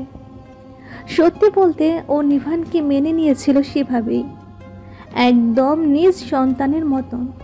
অথচ আমার এতিম বাচ্চাটাকে এ বাড়ির কেউ ভালো চোখে দেখলো না। তবুও আমার বাচ্চাটা কখনো কাউকে অভিযোগ জানায়নি। ছোট্ট বাচ্চাটা কি বুঝতো জানি না, তবে কখনো কারো নামে ভালো মন্দ বিচার দেওয়া, দোষারোপ করা, এসব গুণ ও কখনো আয়ত্ত করেনি। ওর প্রতি আলাদা একটা মায়া মমতা, আমার অদ্ভুত টান, যা অন্য নাতি নাতনিদের প্রতি অনুভব করি না আমি। সেই আলাদা টানটা আসে না আমার ওদের প্রতি, যা একমাত্র ওর প্রতি কাজ করে। এই বাড়ি থেকে আমার কাছে বেড়াতে গেলে আমি যখন খুঁচিয়ে এটা ওটা জিজ্ঞেস করতাম ওকে, ওর বাচ্চা কণ্ঠে একটাই উত্তর ছিল, আমি মায়ের কাছে ভালো আছি নানুমা। অথচ ওর মায়ের মুখ দেখলে তো আমি বুঝতে পারতাম ও কতটা ভালো আছে। মাঝে মধ্যে অনেক দিন করে রেখে দিতাম আমার কাছে। জাহিদ আবার সেটা বেশি দিন দীর্ঘ হতে দিত না, নিয়ে আসতো ওকে। সত্যি বলতে জাহিদ কখনো ওকে পরের ছেলের নজরে দেখেনি, তবে ওর বাড়ির লোক কেউ নিভানকে পছন্দ করতো না। জাহিদের চাপে পড়ে সবাই নিভানকে মেনে নিলেনও, মন থেকে কেউ মেনে নেয়নি। এরপর ইভান নানু ভাই জন্মালো। আমার যেমন ওর উপরে অদ্ভুত এক স্নেহ মায়া, ওরও ইভান নানু ভাইয়ের উপর অদ্ভুত এক স্নেহ মায়া। ইভান নানু ভাই জন্মানোর পর আমার ওকে আমার কাছে রাখতে পারেনি। ইভানকে ছাড়া ও বাড়িতে যেতও না, আর কোনো সময় গেলে ও থাকতোও না। এরপর সকল প্রতিকূল অনুকূলের মধ্য দিয়ে একটু একটু করে বেড়ে উঠল। যে ইভানের প্রতি ওর আদর যত্ন ভালোবাসা ছিল মা আর সন্তানের মতোই, সেই ইভানের সাথে ওর দূরত্ব তৈরি হলো। এবারের কিছু মানুষের কুমন্ত্রণায়, যদিও সেটা সমসাময়িকতার জন্য ছিল, তবুও দু ভাইয়ের মধ্যে আগের মতো যে অটুট বন্ধনটা ছিল সেটা এখন আর দেখা যায় না। তারপরে এবারে মানুষগুলো পরিস্থিতির প্রতিকূলে পড়ে এমন একটা পর্যায়ে এসে দাঁড়ালো, আপন ভাইরা স্বার্থপরের মতো দূরে সরে গেল, যেখানে সেই পর হয়ে ওকে নিজের স্বপ্নটা বিসর্জন দিতে হলো। দিলেও তখন আর আমি চুপ থাকতে পারলাম না বলতে চাইলাম না চুপ থাকতে। ওকে স্বার্থপরের মতো বারবার বললাম, কেন নিজের ইচ্ছে স্বপ্ন বিসর্জন দিবি তুই নানু ভাই? ওই মানুষগুলো তোর এই বিসর্জন ত্যাগটা বুঝবে না, তোকে বুঝবে না। ও সেদিন উত্তর দিয়েছিল, আমি নিজেকে মহান বোঝানোর জন্য বা কারোর জন্য কিছু করছি না নানুমা, আমি আমার বিবেক বোধ থেকে নিজের স্বপ্নটা ত্যাগ করতে চাইছি। যেখানে যে ব্যক্তিটা আমাকে নিজ সন্তানের মতো আগলে রাখার চেষ্টা করেছে, বাবার বঞ্চিত আদর ভালোবাসা দিয়ে যাচ্ছে, তাকে এই অসহায় অবস্থায় ফেলে রেখে আমি আমার স্বপ্নের পথে উড়াল দিই কী করে? এতটা স্বার্থপর হতে তো শেখাওনি তোমরা আমাকে। তবে শুধু নিজেরটা ভাবি কী করে? আর আমার মা, তিনি যেখানে ভালো থাকবেন না সেটা জেনে ও সেখানে আমি আমার স্বপ্নের পথে পা বাড়াবো কী করে? আমার ইচ্ছেগুলোর ডানা মেলে দেই কী করে? আমার মা ভালো থাকার কাছে আমার স্বপ্ন যে নিতান্তই নগণ্য। স্কলারশিপ পেয়ে ও ছেলেটা বাইরে পড়ার স্বপ্নটা ছেড়ে দিল, জাহিদের ধসে পড়া ব্যবসার হাল ধরল। তারপর একটু একটু করে নিজের ভালো থাকাটাও ছেড়ে দিল। ভুলে গেল ও নিজের ভালো থাকা, নিজে কিসে ভালো থাকবে, কিসে মন্দ থাকবে, সেটা না ভেবে নিজের ভাই বোন আপনজনদের নিয়ে ভাবনা বাড়ল, ভাবতে থাকলো। আজও সফল, তবে নিজের ইচ্ছে আকাঙ্ক্ষা ভালো লাগা মন্দ লাগা সবটা ত্যাগের বিনিময়ে সে সফল। অথচ ওকে দেখ কি নির্জীব, মনে হয় ওর ইচ্ছে আকাঙ্ক্ষা ভালো লাগা মন্দ লাগা নয়, নিজেকেই বিসর্জন দিয়ে দিয়েছে। কথা বলতে বলতে বৃদ্ধ মানুষটার দুর্বল গলা কেঁপে কেঁপে উঠল। সে কম্পনে করি অনুভব করতে পারলো ওই মানুষটার প্রতি এই বৃদ্ধার আলাদা স্নেহ ভালোবাসা। বিমর্ষ স্তব্ধ করি সেও ভুলেও আশা করেনি ওই মানুষটার অতীত এমন হতে পারে। সেজন্য কি সে দিন মানুষটা বলেছিল সে এই বাড়ির কেউ নয়? ভাবনা কেমন অস্থির এলোমেলো হয়ে উঠল কৌরির। অদ্ভুত কারণে ব্যথার তোলপাড় শুরু হলো বুকের ভিতর। চঞ্চল নজর গিয়ে পড়ল লন এরিয়ায়। সে নির্দিষ্ট স্থানে নজর গিয়ে থামলো সে সম্বর্ণ মুখাবয়বে। হঠাৎই নানুমার মতো তারও মনে হলো পৃথিবীর শ্রেষ্ঠ সুদর্শন যুবকটা বুঝি সবার মধ্যমণি হয়ে ওই বসে আছে, আর তার শ্যাম সৌন্দর্যের কাছে যেন পৃথিবীর অন্যান্য সুদর্শন পুরুষেরা সব ফিকে। কৌরির এলোমেলো অনুভূতি অনুভবের মধ্যে পাশে বিদ্যা দাঁড়ালো। নারীটা শব্দ করে দীর্ঘশ্বাস ছাড়লেন, ফের বললেন, ওর জন্য আমার সব সময়ের প্রার্থনা ও একটু অভিযোগী হোক, একটু অভিমানী হোক, মনের মধ্যে চেপে রাখা বিয়োগ ব্যথার ক্লেশগুলো সেই অভিমানে অভিযোগে মুক্ত হয়ে যাক, তারপর নিজের ইচ্ছে মতো ভালো থাকুক। পৃথিবীর সব সুখ প্রভু তার রহমতের হাত দ্বারা ওর উপর ঢেলে দিক।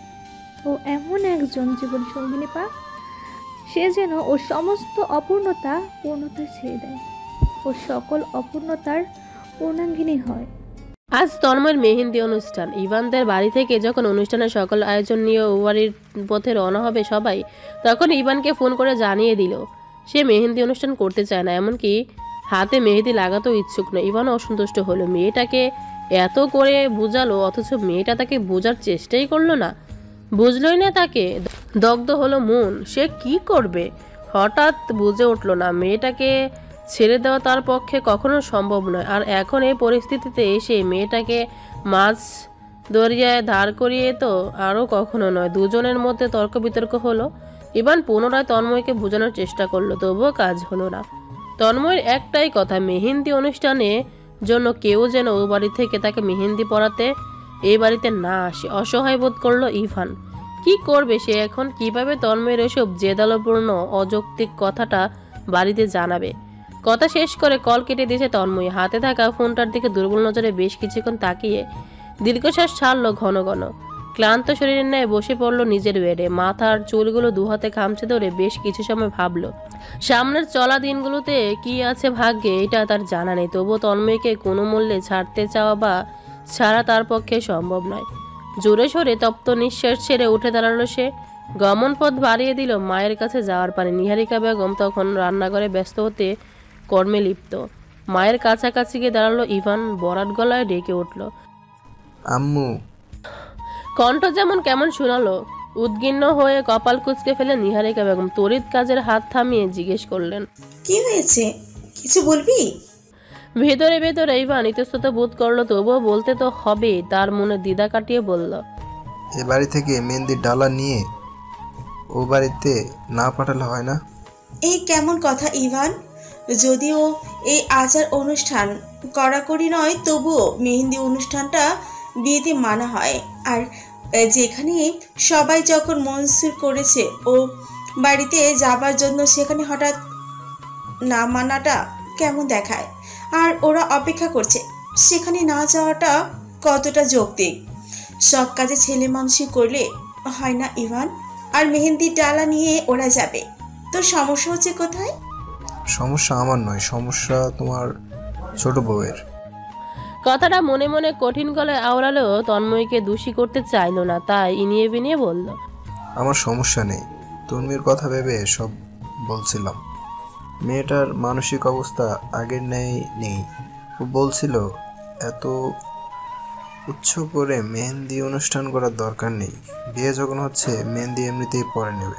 মন মিথ্যা বলতে চাইল না, তবে বাধ্য হয়ে বলতে হলো তাকে। কিছুটা অবাক হয়ে নিহারিকা বেগম বললেন, তন্ময়ী নিজেই চাইছে না মেহেন্দির অনুষ্ঠান করতে। মুখে কিছু না বলে এবার মাথা উপর নিচ মৃদু ঝাঁকিয়ে ইভান জানালো, সেটা দেখে সহসা দীর্ঘ শ্বাস ছাড়লেন নিহারিকা বেগম। মেয়েটার বিয়ে ভেঙে গিয়ে আবার নতুন করে অন্তর বিয়ে হচ্ছে, মানুষের কবে হয়তো প্রস্তুত নয়।